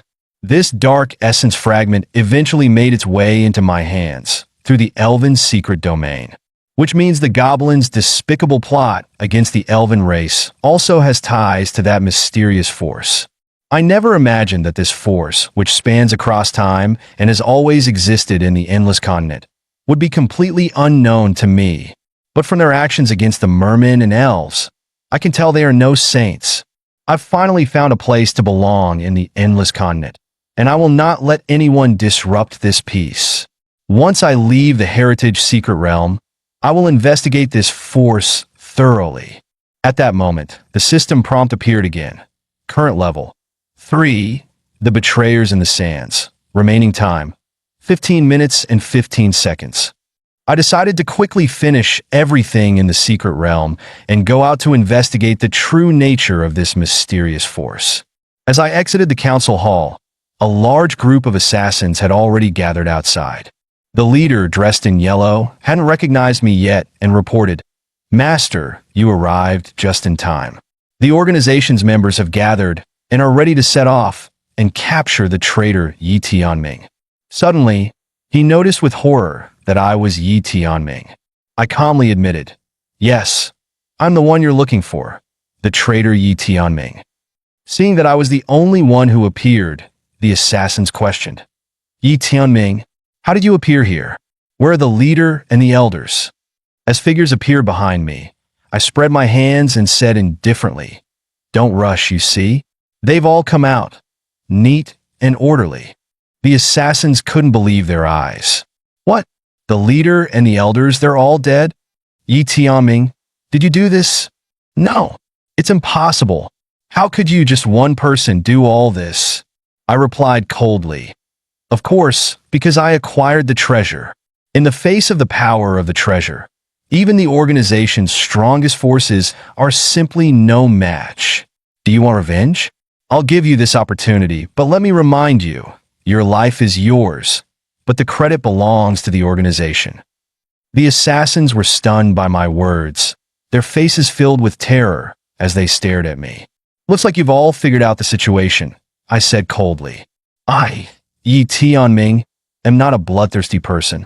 As long as you leave the organization and the Jelen Swamp immediately, I can spare your lives. I'll give you 3 minutes. After that, anyone still here will have no mercy." The assassins were terrified and fled in a panic. I watched them run with a smug look on my face. "Heh, a bunch of useless fools.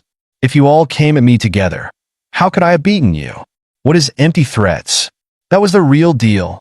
As I sat on the stone steps resting, the male student and Kraka hurried over. The male student was in awe. "Big brother, you're amazing." He immediately rushed toward me. We were hiding outside, saw everyone running out, so we came in to have a look. "Didn't expect you to break the entire organization by yourself. You're so cool. You've totally impressed my old baby. Come here. Give me a hug, moi." I immediately controlled the liquid inside him and shut him up. This guy is so annoying. Kraka came over and exclaimed, "No wonder you worked day and night to master all the water magic I taught you in such a short time. So it was all part of your plan? Such insight and determination, I've never seen anything like it. Giving you the Hanhai Soul Crystal was the right decision." Her face flushed with excitement. "Now, no one will covet the Hanhai Soul Crystal for a while. I hope you live a peaceful life." Then she thought for a moment. "If only you were a merman, then I could have 100 little mermen with you." I interrupted her, daydreaming seriously. "The danger is not over." I looked at them, my voice low. "The real force that wants the Hanhai Soul Crystal is far more powerful than the organization. They hide in the shadows of the world and won't easily expose themselves. I believe they will soon use other forces to strike at us again." Hearing this, the male student turned pale with shock. "Then we have to leave quickly. Big brother, where do we go next?" At that moment, a system prompt appeared. "You have passed level 3 Betrayers in the Sands, and will soon gain the class. Heavenly Assassin. Countdown, 30 seconds. After the countdown ends, you will leave the Legacy Realm." Looking at the system prompt, I was dissatisfied. Heavenly Assassin? I completed the special hidden task, yet I still get a regular class? That's too stingy. I suddenly said something confusing to the male student. "You asked where we should escape to next, right? If you want to know, how about giving me a more sincere reward? Like the owner of the Legacy Secret Realm?" The male student and Kraka both looked shocked. Then, the male student's eyes darkened slightly, and he showed a mysterious smile. The system displayed, "You have passed level 3 Betrayers in the Sands, and will soon gain the class. Heavenly Assassin. Countdown, 1 second. After the countdown ends, you will leave the Legacy Realm." On the other side, the children of the noble families were also being transported out. Surrounded by red energy, he laughed arrogantly. "Ha, I'm a heavenly level assassin. I'm number 1. You bunch of lowlifes, if you kneel before me now, I'll give you a chance to follow me. Ha." But as he looked at the other students, he noticed their expressions weren't what he expected. "What are you all looking at? Aren't you supposed to be going crazy? I'm a heavenly level assassin." At that moment, a fat guy pointed behind him. "Young Master Lu, you might want to look behind you." He turned around and saw 2 commoners who, like him, were also heavenly level assassins. His eyes widened in shock. How is this possible? These 2 commoners, they can't also be heavenly level assassins, can they?" A noble family member tried to calm him down. "Young Master Lu, let's just keep a low profile for now. Today, our noble families have lost all dignity." Hearing this, Lu was enraged and slapped the person. "Get lost! It's your face that's been disgraced, not mine." Then he turned to the teacher and said, "These 2 commoners may have entered the 3rd stage like me, but their injuries are clearly much worse than mine. According to the exam rules, I'm still number 1. Isn't that right, Teacher Zhang?" Teacher Zhang looked helpless, while Teacher N couldn't help but laugh. "Heh, who gave you the confidence to claim you're number 1? A commoner named Yi Tianming hasn't come out yet." At that moment, the girl who had been with me asked the teacher, "Is that Yi Tianming the same guy who signed up last with me?" Teacher N looked at the form and confirmed, "Yes, you 2 were the last to sign up on the registration sheet." The girl was ecstatic. "Great, he's still alive. Why do I care so much about his safety when we only met once?" Hearing this, Lu said to Teacher N, "But that kid, even if he passed the 3rd stage, should have come out at the same time as me." The girl retorted, "Didn't you hear the teacher mention the hidden tier? Yi Tianming must have entered the hidden stage." Lu scoffed. "What a joke! Him? How is that possible? Besides, the hidden stage is just a legend. No one's ever seen it." With a smug grin, Lu continued, "Teacher Zhang, I bet Yi Tianming is probably dead by now, ground into dust, so there's no body to bring out. We should close the Legacy Realm now and end this absurd farce." At that moment, the girl shouted in opposition, "No! Don't think I don't know your dirty little schemes. You noble families can't stand seeing commoners stronger than you. If you close the Legacy Realm now, Yi Tianming's efforts will be for nothing." The girl pointed at Lu. "I'm willing to put up my ranking reward and bet with you that Yi Tianming will return victorious." Are you brave enough to take me on? Another commoner yelled, Count me in! This is my entire savings, 10 gold coins. Hearing this, other commoner students glared at Liu, their eyes filled with anger. We all believe in Yi Tianming. The fate of our lower class is decided by him, not by you arrogant, immoral nobles. Even if we lose, we'll accept it, but we can't stand the looks on your faces. Liu, filled with anger, said, All right, fine. Since that's the case, we children of noble families will also wager our ranking rewards. I accept this bet, and we'll wait here for an hour. I want to personally witness how you, trying to challenge the higher-ups, will be defeated utterly. The girl turned to look at the teleportation array, sighed, and silently prayed, Yi Tianming, please come back safe. On the other side, after I saw through the male student's disguise, I removed it, and she turned out to be a seductive beauty. I smiled and said, My name is Ji Shiyue. I created the legacy realm in my past life, and after death, my soul was sealed here. I'm curious, how did you figure it out? I replied, I've seen traces of the Rafter Empire elsewhere, so it wasn't hard to deduce that the so-called legacy realm is actually a forgotten piece of history. Everything in this realm, the people and things, are created based on the memories of the original parties. What I've experienced here is the path of the memory's owner from back then. Gradually, a doubt arose in my mind. In such a dangerous situation, why would the memory's owner allow such a greedy, frivolous, and untrustworthy teammate to stay by their side? If I were him, I would have dealt with the teammate right away to eliminate the threat. So I had a bold guess. From the start, there were never any teammates. The memory's owner, the creator of the legacy realm, accomplished everything alone. So who is this teammate, who shouldn't exist, always watching you? The answer is obvious, isn't it? At this point, Clake appeared behind Ji Shiyue, and it turned out they had known each other for a long time. Clake mischievously said, Sister Yu, it's your acting that's too bad. You gave yourself away.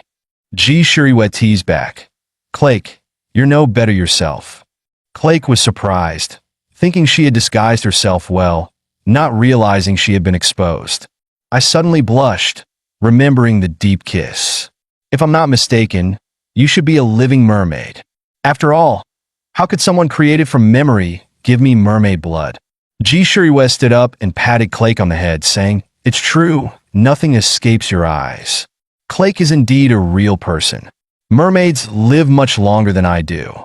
She's always worried about me, a soul in the legacy realm, being bored.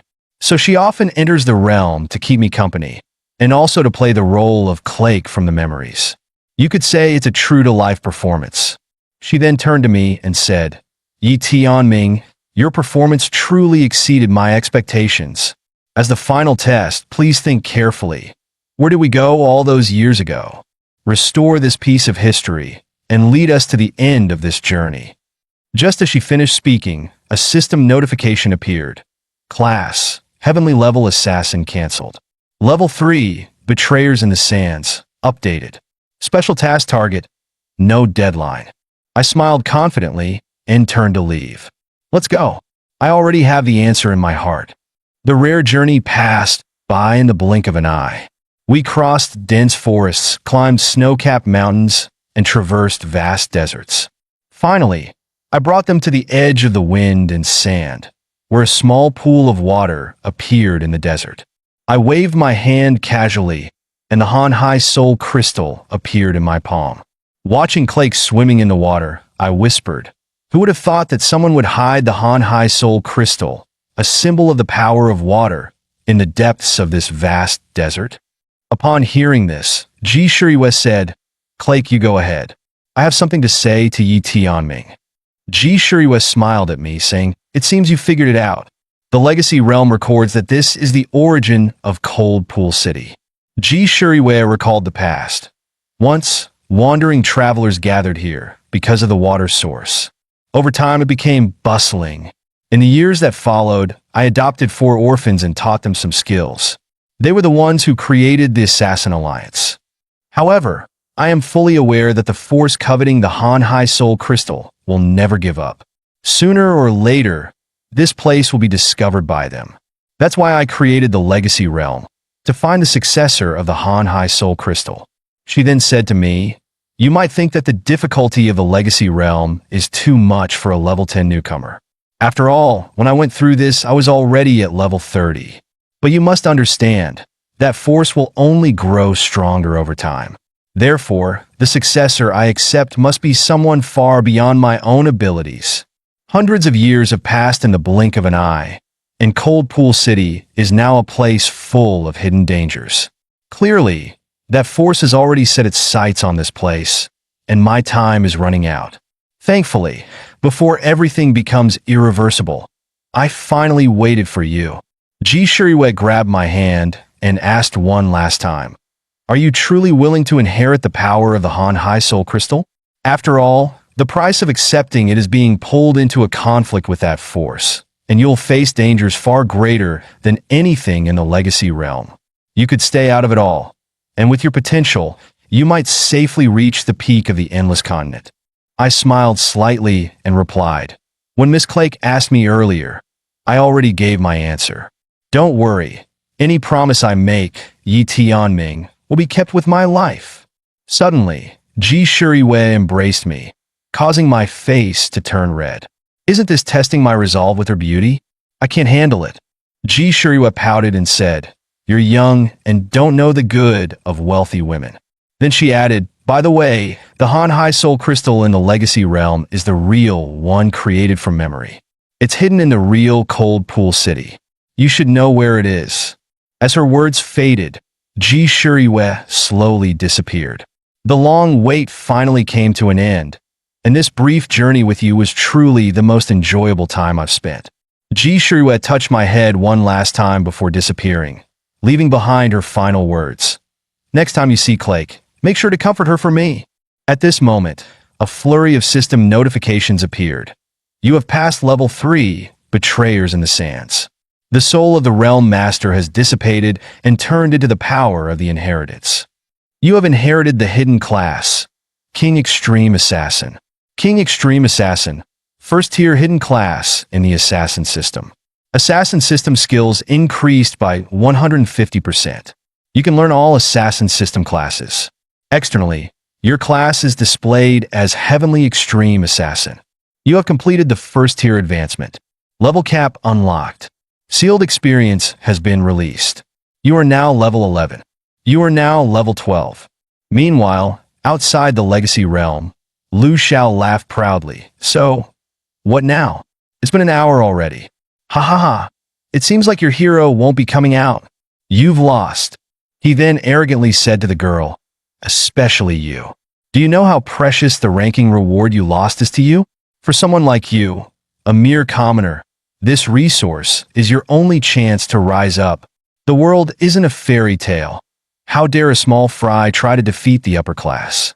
Just for this unrealistic fantasy, you've ruined your own future.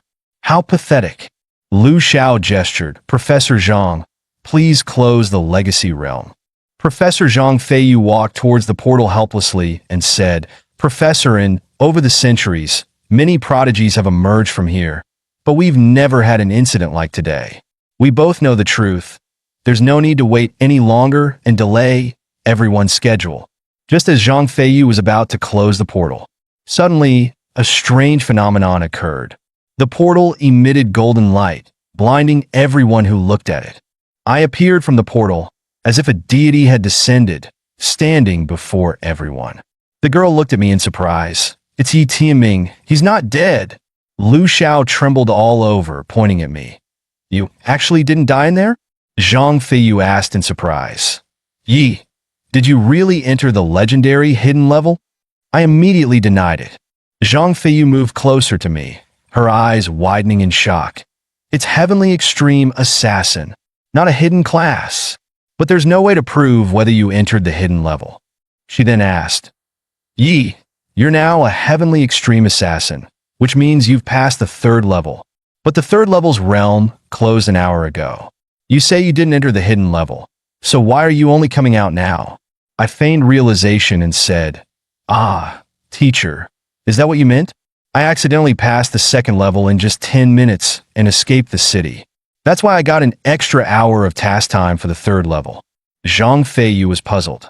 Does this mechanism really exist? However, she also knew no new student had ever passed the second level in just 10 minutes. It was a clever excuse. The Legacy Realm only opens once a year, so to verify this, we'd have to wait another year. She had no choice but to say, "You should write up a report on your route through the second level." I agreed on the surface. "Okay, teacher," but deep down, I was relieved Ji Shuriwa had hidden my true class. Since that force had already set its sights on Cold Pool City, it was likely that Assassin Academy had spies planted within. I couldn't expose myself. The secret of the Han Hai Soul Crystal was likely hidden in the hidden level. At that moment, Teacher and walked over holding a box. "Yi Tianming, congratulations. You are the first Heavenly Extreme Assassin in 10 years. You are the undisputed top scorer in this entrance exam. Here, this is your reward, please accept it." I opened the box and found items that made me extremely happy. A golden chest. Coins. I hadn't expected the first place reward to be so generous. Especially the skill exchange coupons, which were exactly what I needed. First tier skill exchange coupons. Assassin Academy. *10. With these, you can enter the Assassin Academy's library in exchange for a first-tier assassin skill book. The Heavenly Extreme Assassin can learn all assassin skills. As you level up, you can even combine advanced skills from different assassin branches. The further you progress, the more advantageous this class becomes. However, I would need to accumulate an exaggerated number of basic skills in the early stages to support this. This reward was truly like a gift at just the right time. Just then, I saw a teacher walking over with 2 boxes for the girl. That made me feel a bit unfair, thinking, why does she get 2 rewards? But I finally learned the girl's name was Ji Huanyan. Later, I found out one of Ji Huanyan's rewards was actually 1, which made me feel a bit more at ease. My money-hungry little thoughts couldn't help but ask, since the betting game had my part in it, shouldn't you show some appreciation? Ji Huanyan smiled and replied, "Yi, the ranking rewards left are just a bronze chest and a skill card. How can it compare to yours? Don't worry about our little crumbs. I naturally wouldn't covet their rewards. But those second-generation heirs who curse me behind my back probably still have plenty of benefits.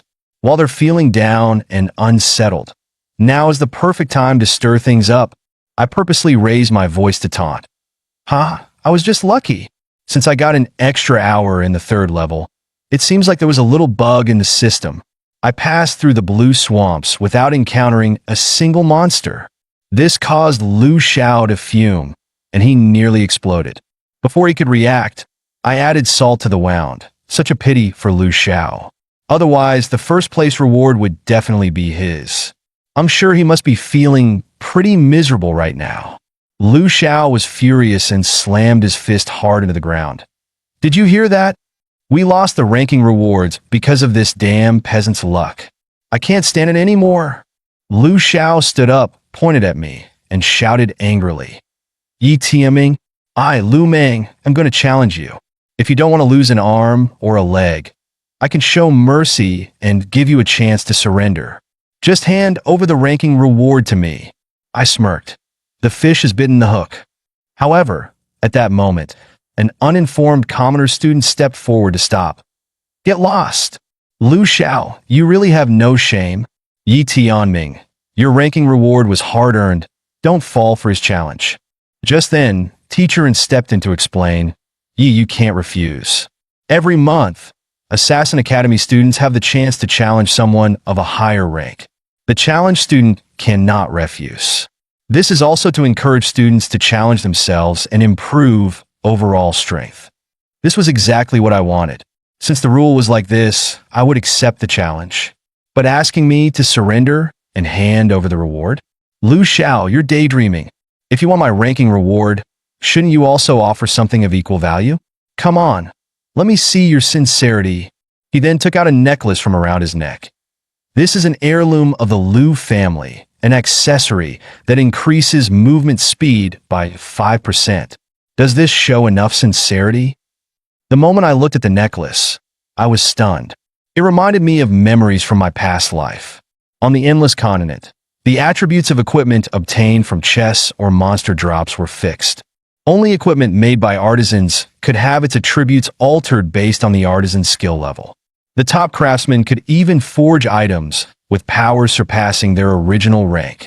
The most renowned among them was called the Legendary Artisan. In my past life, I had exhausted the Endless Continent and finally, by chance, obtained one of her creations from her descendants. Every artisan had their own unique badge, so I would never be mistaken. The engraving on this necklace was the unmistakable badge of the Legendary Artisan. But why had her work become so tarnished, so worn out, and ended up in the hands of the Liu family? And why was it embedded with such a cheap gem? This was a waste of a treasure. I couldn't help but show disdain. Teach, with that worthless junk of yours, you want me to stake my first place reward? Do you think I'm an idiot? This made Liu Xiao's face turn red with anger. He thought, damn it, this kid knows what he's talking about. I can't fool him. The necklace is indeed an heirloom, but its function is limited, which is probably why the family passed it to me. It shouldn't be worth much. Liu Xiao then turned to other young masters and said, you guys, quickly pull out all your family's assets. After I win the first place reward, I'll give you some. This way, you'll have something to report to your families. This is your last chance. After a while, he had collected a bag of coins and cruelly said, there's still 100 gold here, our entire fortune. This should be enough for your ordinary people to live off for a lifetime. This should be enough, right? I turned a blind eye and pretended to give in. Fine, seeing as you guys are naive and rich, I'll reluctantly agree. At this moment, some students nearby kindly persuaded me. Yi Timing, please, if it's dangerous, just surrender, okay? Don't overestimate yourself. That's right, Yi, losing the ranking reward doesn't matter, but if you get seriously injured, your future path will be tough. As long as you're alive, there's always hope. This made me feel a bit of warmth in my heart. Ha. Think about surrendering? Too late. Liu Xiao, confident of victory, arrogantly said, you probably don't know, to prevent someone from retreating without a fight, force challenges don't allow a one-sided verbal surrender unless agreed by the other party. Otherwise, the fight must continue until one party loses all combat ability. It's a fight to the death. The young masters around him also mocked. Yi Tianming, that first place reward you got by luck, are you going to give it back? Our Liu Xiao has the newbie god skill, Wind Step. The Liu family really spared no expense. They used such a precious skill book on him. Wind Step, combined with the gemstone necklace, creates the ultimate speed. Yi Tianming, you're in for some real trouble. Liu Xiao summoned his weapon, a cruel and sinister expression on his face.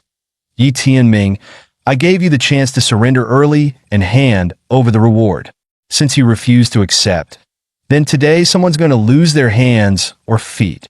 Immediately, he used the Wind Step skill and charged at me. In the next moment, I easily grabbed his arm, leaving him completely dumbfounded. I smiled lightly. This is your so-called ultimate speed? Are you kidding me? With skills like yours, I can't even be bothered to draw my weapon. The surrounding young masters were equally stunned. What? What's going on? The fight hasn't even started, and it's already over. At this moment, Liu Xiao was drenched in sweat, thinking to himself, how is this possible? Why can't I break free? My wrist hurts so much. He finally realized that he had been tricked. Yi Tianming's strength was far superior to his. Yi Tianming had purposely lured him into the trap. Overcome by pain, Liu Xiao immediately begged for mercy. Yi Tianming, I surrender. Take the bet. Just let me go, please. My expression darkened, and I said coldly, surrender? You haven't forgotten what you just said, right? As a noble youth, you must have integrity. If you said break hands and feet, then your hands and feet must break. I then twisted his arm, snapping it with a loud crack. Liu Xiao screamed in agony. On my arm! The surrounding young masters heard the series of crack sounds and were immediately frozen in fear. At this point, Liu Xiao was lying on the ground, his hands and feet broken, while I crouched down and said coldly, considering your current condition, as the victor, I've taken the gold coins and gemstone necklace as my reward. Seeing me take the loot, the surrounding young masters felt a chill run down their spines. It's over. We've lost everything. We're broke now. How are we going to face our families? Lu Xiao, lying on the ground, shouted to the other young masters, "Help me." Holding my loot, I looked at them with a fierce expression. So, who wants to stand up for him? The young masters immediately panicked and ran for their lives. Some even kicked Lu Xiao as they fled. Watching this scene, I couldn't help but reflect on the pure friendship between these noble youths. I've really seen it all today. What an eye-opener. Meanwhile, the commoner students cheered with excitement. Yi Tianming, I didn't expect you to be so capable. This is so satisfying. Now those noble youths won't dare to act so arrogantly anymore. Yi brother, we'll follow you from now on. Zhang Feiyu, watching all of this, thought to himself, Yi Tianming's strength is clearly far beyond what his peers can match. If he really relied on luck to pass the trials, then his performance now completely contradicts that theory. If he truly passed the hidden stages and is trying to conceal it, he should be hiding his strength. Teacher and then announced, "Classmates, the new student entrance test is now over. Formal classes will start tomorrow. You can all return to your dorms to rest today, and I will assign the dorms now." Teacher turned and called out, "Yi Tianming, Ji Huanyan, here are your keys. You two will share a room." Ji Huanyan blushed and asked shyly, "Teacher, is there no single dorm available?" Teacher looked puzzled and asked, "What are you picky about? You two are both guys, what's there to be afraid of? Do you think you're staying in a hotel? Based on your entrance test results, I've arranged the best room in the academy for you." Ji Huanyan could only blush and reluctantly agree. That night, in the dorm room, I sat on the bed and pondered. At this moment, Ji Huanyan, her face flushed, was about to go take a shower and reminded me, "Yi Tina, I'm going to shower first. Please don't come in, okay? I prefer to shower alone." I opened the system, deciding to open a few treasure chests while I had the room to myself. With the leveling rewards I got earlier, I now had 2 golden treasure chests. I couldn't hold on to them any longer. I immediately clicked to open the golden chests. Congratulations! You've obtained a golden tier equipment, Spirit Cat Dagger. Congratulations! You've obtained a golden tier equipment, Leopard Print Heartguard Armor Set. I looked happily at the golden tier weapon in my hands, feeling lucky to have drawn my class's exclusive weapon.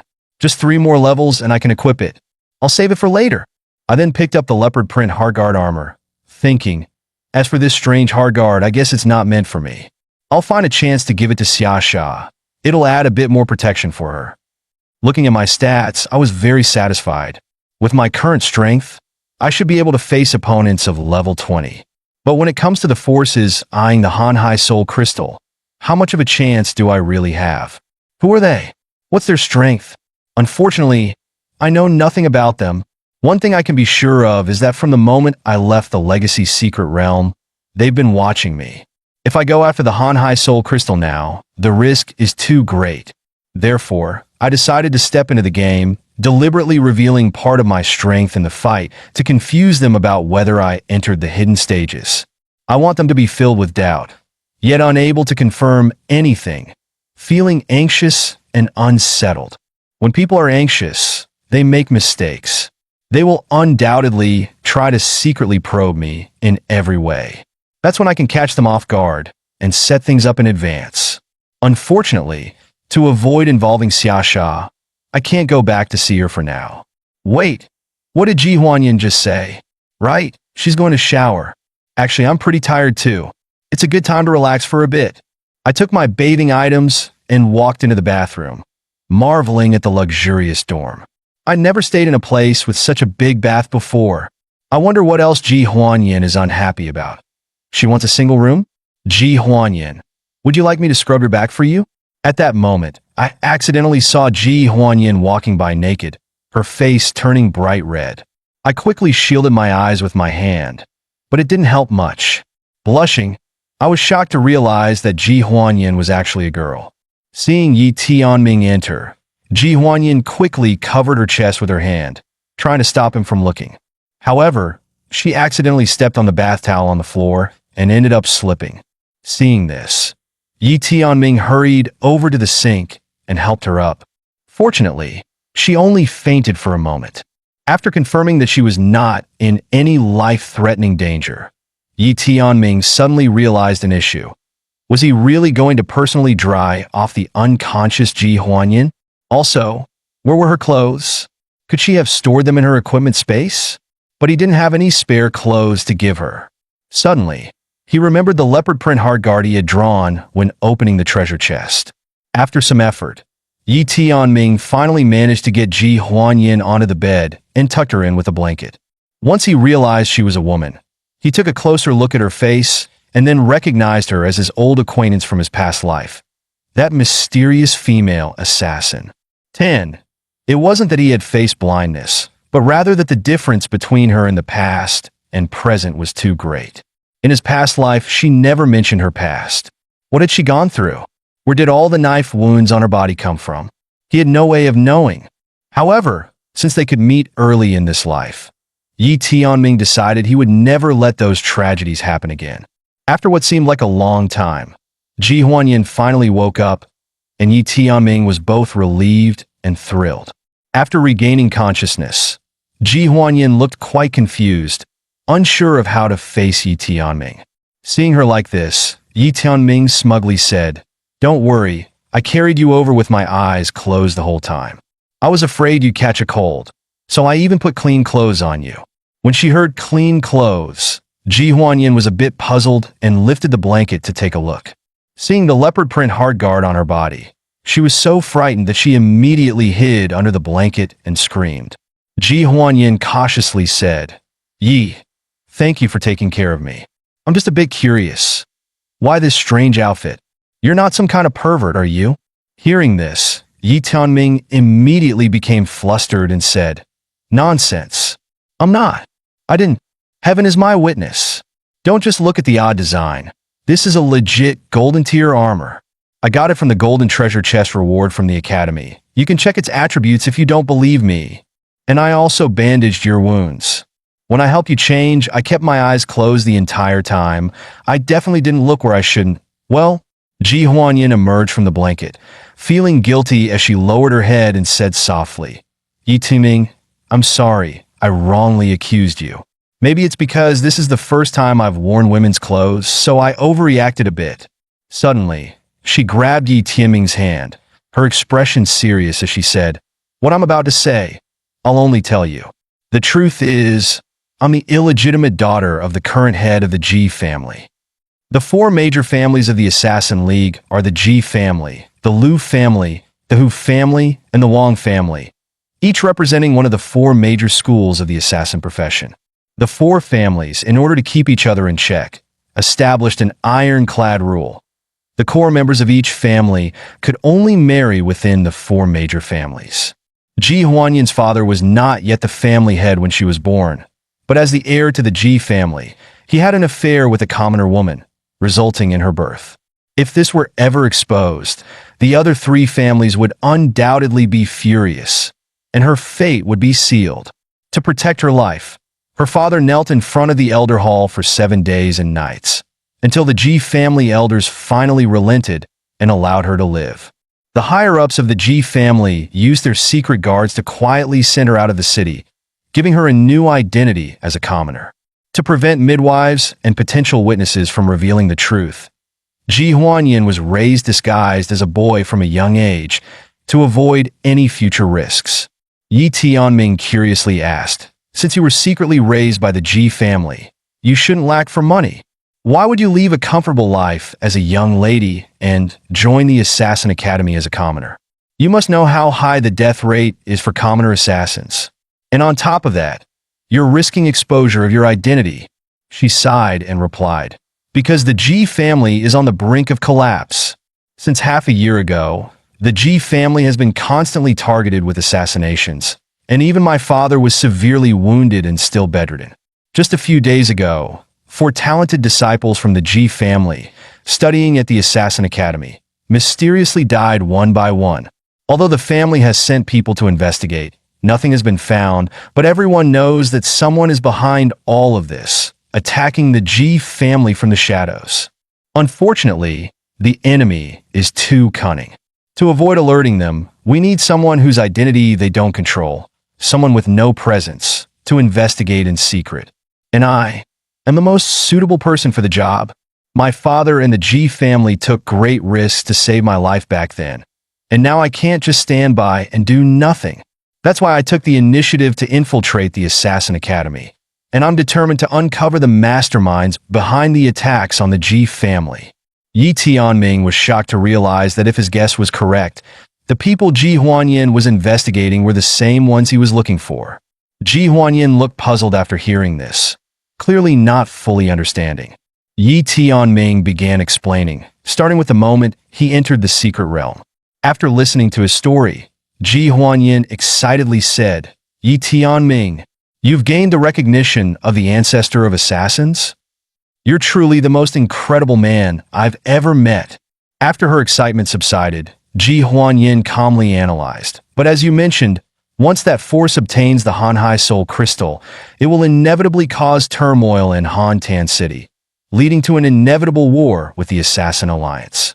What they're doing now is to weaken the Assassin Alliance's fighting power as much as possible before the final showdown." Yi Tianming thought of the destruction of Hantan City in his previous life, and he suspected this was the cause. He said, "That's right. And now, the only ones who can stop all of this are the two of us. One in the light, one in the shadows." Yi Tianming asked, "Ji Huanyin, the enemy is far more dangerous than you think, and you may even face life-threatening situations, but I will do everything in my power to protect you. So, will you join forces with me?" Ji Huanyin stood up excitedly, saying with determination, "I am willing." She was so excited that the blanket slipped off her, and she felt a little embarrassed. Blushing, she shyly asked, "Yi Tianming, do guys really like to look at this kind of thing?" Her words made Yi Tianming feel equally shy and flustered, and he stammered, "Maybe, perhaps, because you're so beautiful." Ji Huanyin became even more embarrassed. After a slight hesitation, she whispered, "Well, today, I guess it's not impossible to let you take a look." The next day, those who passed the test yesterday officially became students of the Assassin Academy and began their learning journey. In the classroom, the teacher was explaining, assassin professions will split into 4 major factions after their second class change: swordsmanship, poison arts, hidden weapons, and disguise. The skills after the second class change are controlled by the 4 major families. The Assassin Academy, as the Alliance's base for training new recruits, has 3 grades. Level 10 to 19 for first year, level 20 to 29 for second year, and level 30 for third year. As long as they complete their second class change, they can graduate and join the corresponding major family. However, the Academy only gives everyone 5 years to graduate. If anyone fails to graduate by then, they will be forcibly expelled and sent to the Alliance's Suicide Squad, tasked with the most dangerous missions. Therefore, your most important goal is to level up as fast as possible. The students were shocked after hearing the teacher's explanation.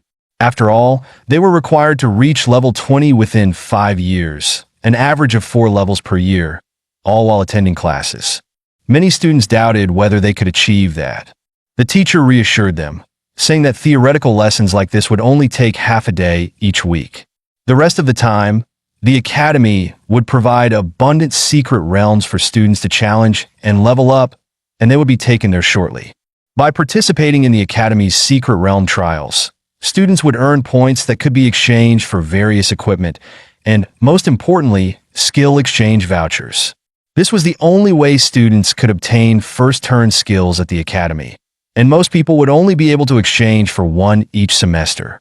Therefore, students needed to constantly explore practical and theoretical learning, finding the most suitable career path and skill combinations, and must avoid wasting any resources. Because Yi Tianming and Ji Huanyin were sleeping in class and snoring, the teacher on stage became increasingly angry and eventually threw a piece of chalk at them. The teacher angrily scolded, "Don't think that just because you're from the advanced class, you can do whatever you want in my regular class. If you don't pay attention, You'll waste all those skills, and you won't be able to cry in time. Yi Tianming and Ji Huanyin lowered their heads and apologized, saying, "Yes, yes." The teacher was still angry and thought to herself, "It's all Yi Tianming's fault for getting those young masters to take leave. Now there are only 3 people left in the advanced class, so we can't even hold the class. Zhang Feiyu just shoved me into taking a break." The other students were watching them, and one student remarked, "You two have the best dorms. How come you're still not getting enough sleep?" Another student laughed and joked, "Could it be you're playing fencing?" As soon as those words were said, the two of them became even more hesitant to make eye contact, both blushing and looking away awkwardly. The other students immediately noticed, sensing something was up, and began looking at them with gossip-filled eyes. After the theoretical class, the teacher led the students to the trial tower. The tower houses the reincarnation secret realms collected over generations, which is essential to the Academy's foundation. At this moment, Yi Tianming couldn't help but sigh inwardly. Ah, how I miss those days of leveling up in the reincarnation secret realms. Unlike regular secret realms, the reincarnation secret realms don't disappear after being completed. Instead, they cool down for a week, then reset the map and monster positions. It's the best place for leveling up. However, the number of reincarnation secret realms is extremely limited, and with the cooling time, in his previous life, Yi Tianming had to grind all night, constantly hopping between different secret realms. He never expected there would be so many here. Now that he has such great conditions, he's determined to make the most of it. They followed the teacher downstairs and arrived at the first floor hall. The secret realms on this floor are for levels 15 and below. Given their current strength, a 10-person team has a chance to succeed. However, since most of them are entering a secret realm for the first time, the Academy has assigned second-year students to guide them and help them get familiar with the environment. The teacher pointed to 2 students in the distance and said, "Yi Tianming, Ji Huanyin, based on your entrance scores, your senior students are over there. Go ahead." After meeting, the 4 introduced themselves. The 2 second-year students were Ji Xian, a 23rd level Earth Tier assassin, and Huang Tian, a 22nd level Earth Tier assassin. Huang Tian couldn't help but complain.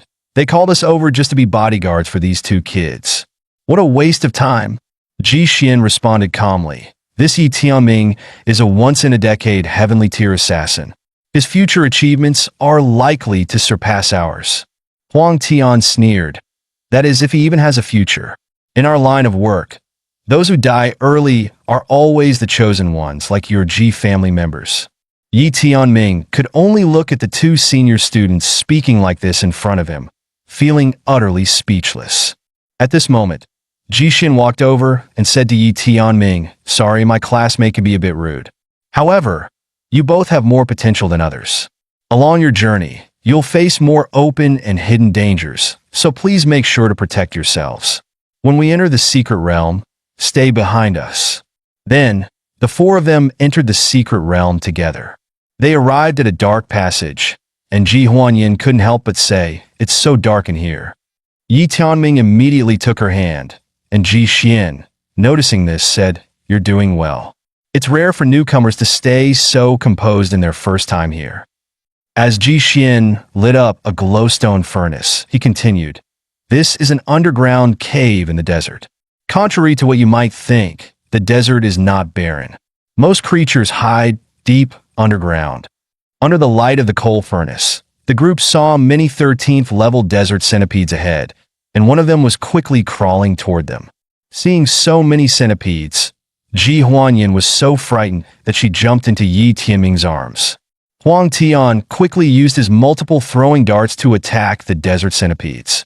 At the same time, he couldn't help but tease, "Ji Xiao, you really exaggerated. This kid got scared by these tiny bugs. He's basically acting like a girl."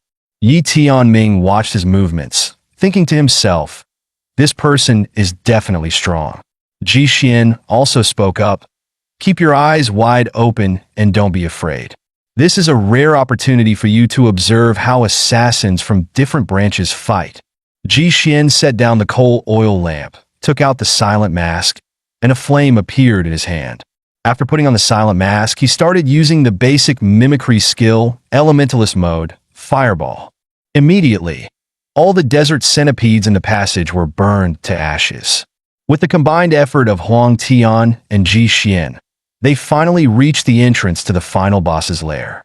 Before entering the lair, Ji Xian instructed, "You two wait outside. We can't guarantee your safety in the upcoming battle." Once it was just the two of them, Ji Xian shyly said, Yi Tianming, I really apologize for what happened yesterday. I don't know what came over me. I can't believe I did something so embarrassing. I normally wouldn't behave like this. You don't hate me, right?" Yi Tianming gently patted her head and reassured her. "How could I? You just temporarily bumped your head last night. Besides, you're so cute. How could I hate you?" He then asked, "By the way, you've been looking at Ji Xian strangely. Do you know him?" Ji Huanyan nodded and replied, "Ji Xian is my older brother. She had to be separated from her family from a young age, growing up in the desolate desert. Though the shadow guards took good care of her, she never really understood the meaning of family or love. That was until the shadow guards took her to the Nianhu Festival. The Nianhu Festival was held every year in Cold Pool City, a grand celebration to give thanks for the nourishment of the Cold Pool Lake. The people of the city would set up stalls by the lake to pray for blessings, while the high-ranking members of the Assassins' Alliance would personally board boats and throw a year's worth of food into the lake as offerings. It was her first time entering the city, seeing so many people and many new and exciting things: water lanterns, cotton candy, flower cakes. At that moment, someone on the shore suddenly shouted, catching her attention. "Wow, look, it's the head of the Ji family." Like the others on the shore, she turned to look at the person on the boat. The shadow guard whispered to her that the person on the boat was her father and brother.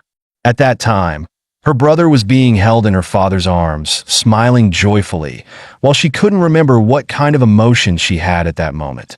Soon, the shadow guards urged her to leave, telling her not to get too close to her father and brother.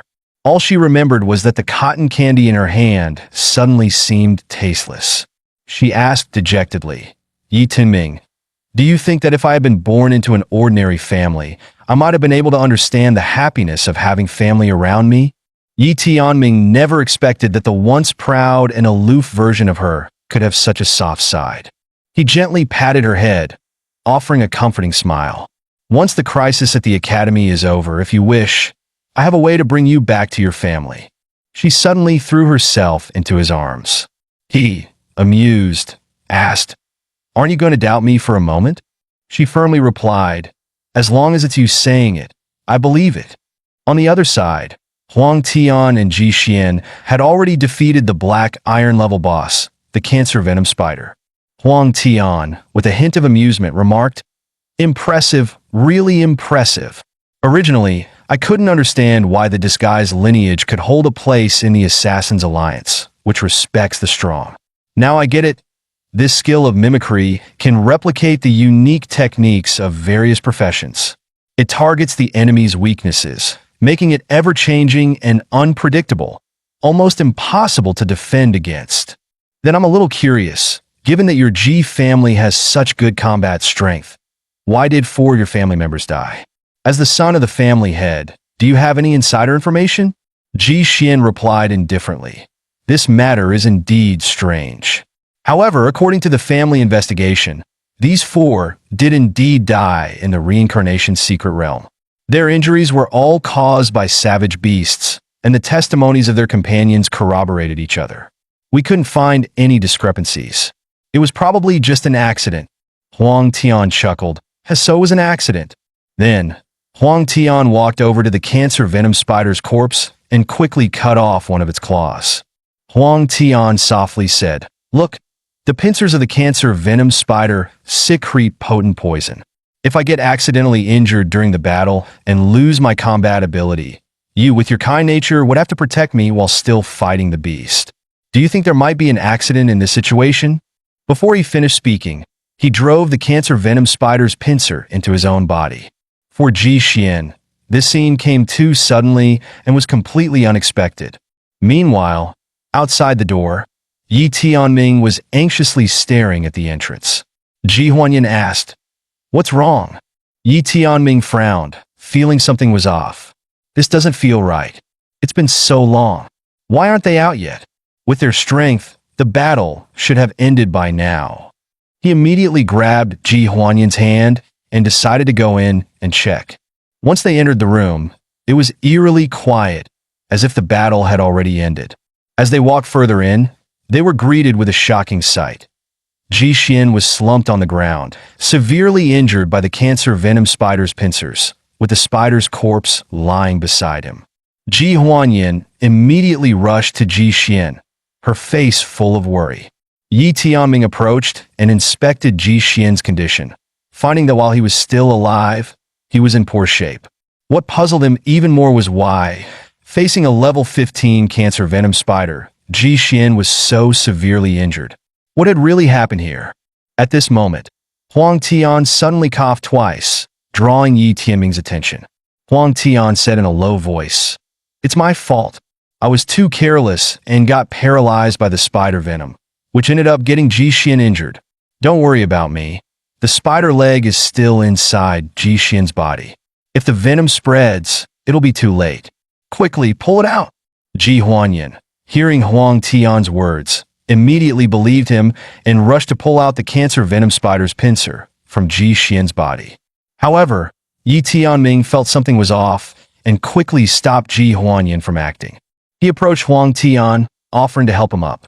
But Huang Tian waved him off, indicating not to worry about him. As he got closer to Huang Tian, Yi Tianming suddenly drew his weapon and lunged at Huang Tian. Huang Tian reacted swiftly, leaping up and retreating several meters to dodge Yi Tianming's attack. At this moment, Huang Tian showed no signs of injury.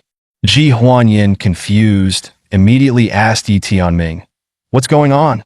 Yi Tianming calmly explained, "The bristles on the cancer venom spider's pincer spread at a certain angle when it attacks. From the bristles pulled out of the wound, it's clear that this pincer was inserted after the spider died." He observed Ji Xian's condition closely and realized that forcibly pulling out the pincer would only cause massive bleeding and hasten his death. "If you really managed to fool us, not only would you get rid of Ji Xian with our hands, but you'd also destroy all the evidence. You could even use us to make your story more credible. What a vicious plan." The plan had been exposed, but Huang Tian wasn't flustered. He laughed loudly and said, "I didn't expect you to have some skill. No wonder the higher-ups specifically told me to spare your life. Too bad that's not happening now. In the original plan, the two of you could have survived. But now I can only say, you didn't listen to the warnings, barged into the boss room, and ended up getting Ji Xian killed. You three will be swallowed by the cancer venom spider and die without a complete body." Yi Tianming asked angrily, "The higher-ups? Who's really behind this?" Huang Tian pulled out his weapon, sneering, ready to strike. "Why would I tell a dead man?" Huang Tian suddenly launched a series of throwing darts, aiming directly at Yi Tianming. Ji Huanyan immediately stood in front of Yi Tianming. Ji Huanyan initially thought she was about to be struck by the darts, but in the next moment, a group of skeletons appeared around her and Yi Tianming, blocking the darts' attack. The sudden change stunned Huang Tian for a moment. Ji Huanyan also found it strange, but Yi Tianming did not respond to her. Instead, he pulled her close, protecting her in his arms. Huang Tian sneered, "You're just a rookie assassin, yet you can use necromancer techniques? Seems like you have quite a few secrets." Yi Tianming didn't waste words, directly ordering the necromancer to attack Huang Tian. Huang Tian laughed maniacally. "You think you can restrict my ranged attacks with a swarm of ants? How pitiful. No matter how many ants there are, they'll always just be ants." He used the technique Momentary Lotus Blossom and instantly launched a deadly strike at Yi Tianming's necromancer. The necromancer was chopped into pieces, fragments scattering everywhere. However, Yi Tianming didn't give up. He leaped into the air, drawing his gun and quickly thrusting it towards Huang Tian. Huang Tian clenched his fists, and in response, Yi Tianming was attacked from all directions, and his gun was snapped in half. Huang Tian then kicked Yi Tianming, sending him crashing into the wall. Ji Huanyin was furious and drew her scimitar, preparing to strike at Huang Tian. But Yi Tianming grabbed her arm, whispering, "Save your strength. Trust me. I will make sure you survive." Huang Tian mocked. "Look at you now. You can't even get close to me, yet you're still unwilling to accept defeat? I admit, you're the most powerful rookie I've seen, even on par with me in speed. But the gap in level and skill can't be bridged by a few tricks. What I love most is shattering the unrealistic fantasies of talents like you, whether it's Ji Xian or those before him. Now, it's your turn." Huang Tian sneered, throwing a dart from his hand, aiming for a fatal strike. Yi Tianming, undeterred, broke through Ji Huanyin's hold and charged toward Huang Tian, sword drawn. He didn't care about the injury caused by the throwing darts, allowing them to tear through his skin. The next moment, a system prompt echoed. Dark Origin Fragment activated. Ji Huanyin suddenly noticed that both Yi Tianming and Huang Tian had disappeared from her sight. She was very puzzled. Why had the two of them vanished so suddenly? And what did Yi Tianming's last words mean?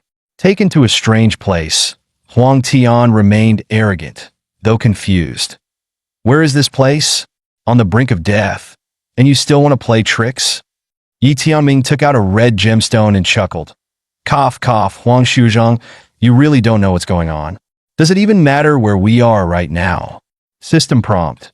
Dark Origin Fragment, current magic power can sustain state, remaining time, 93 seconds.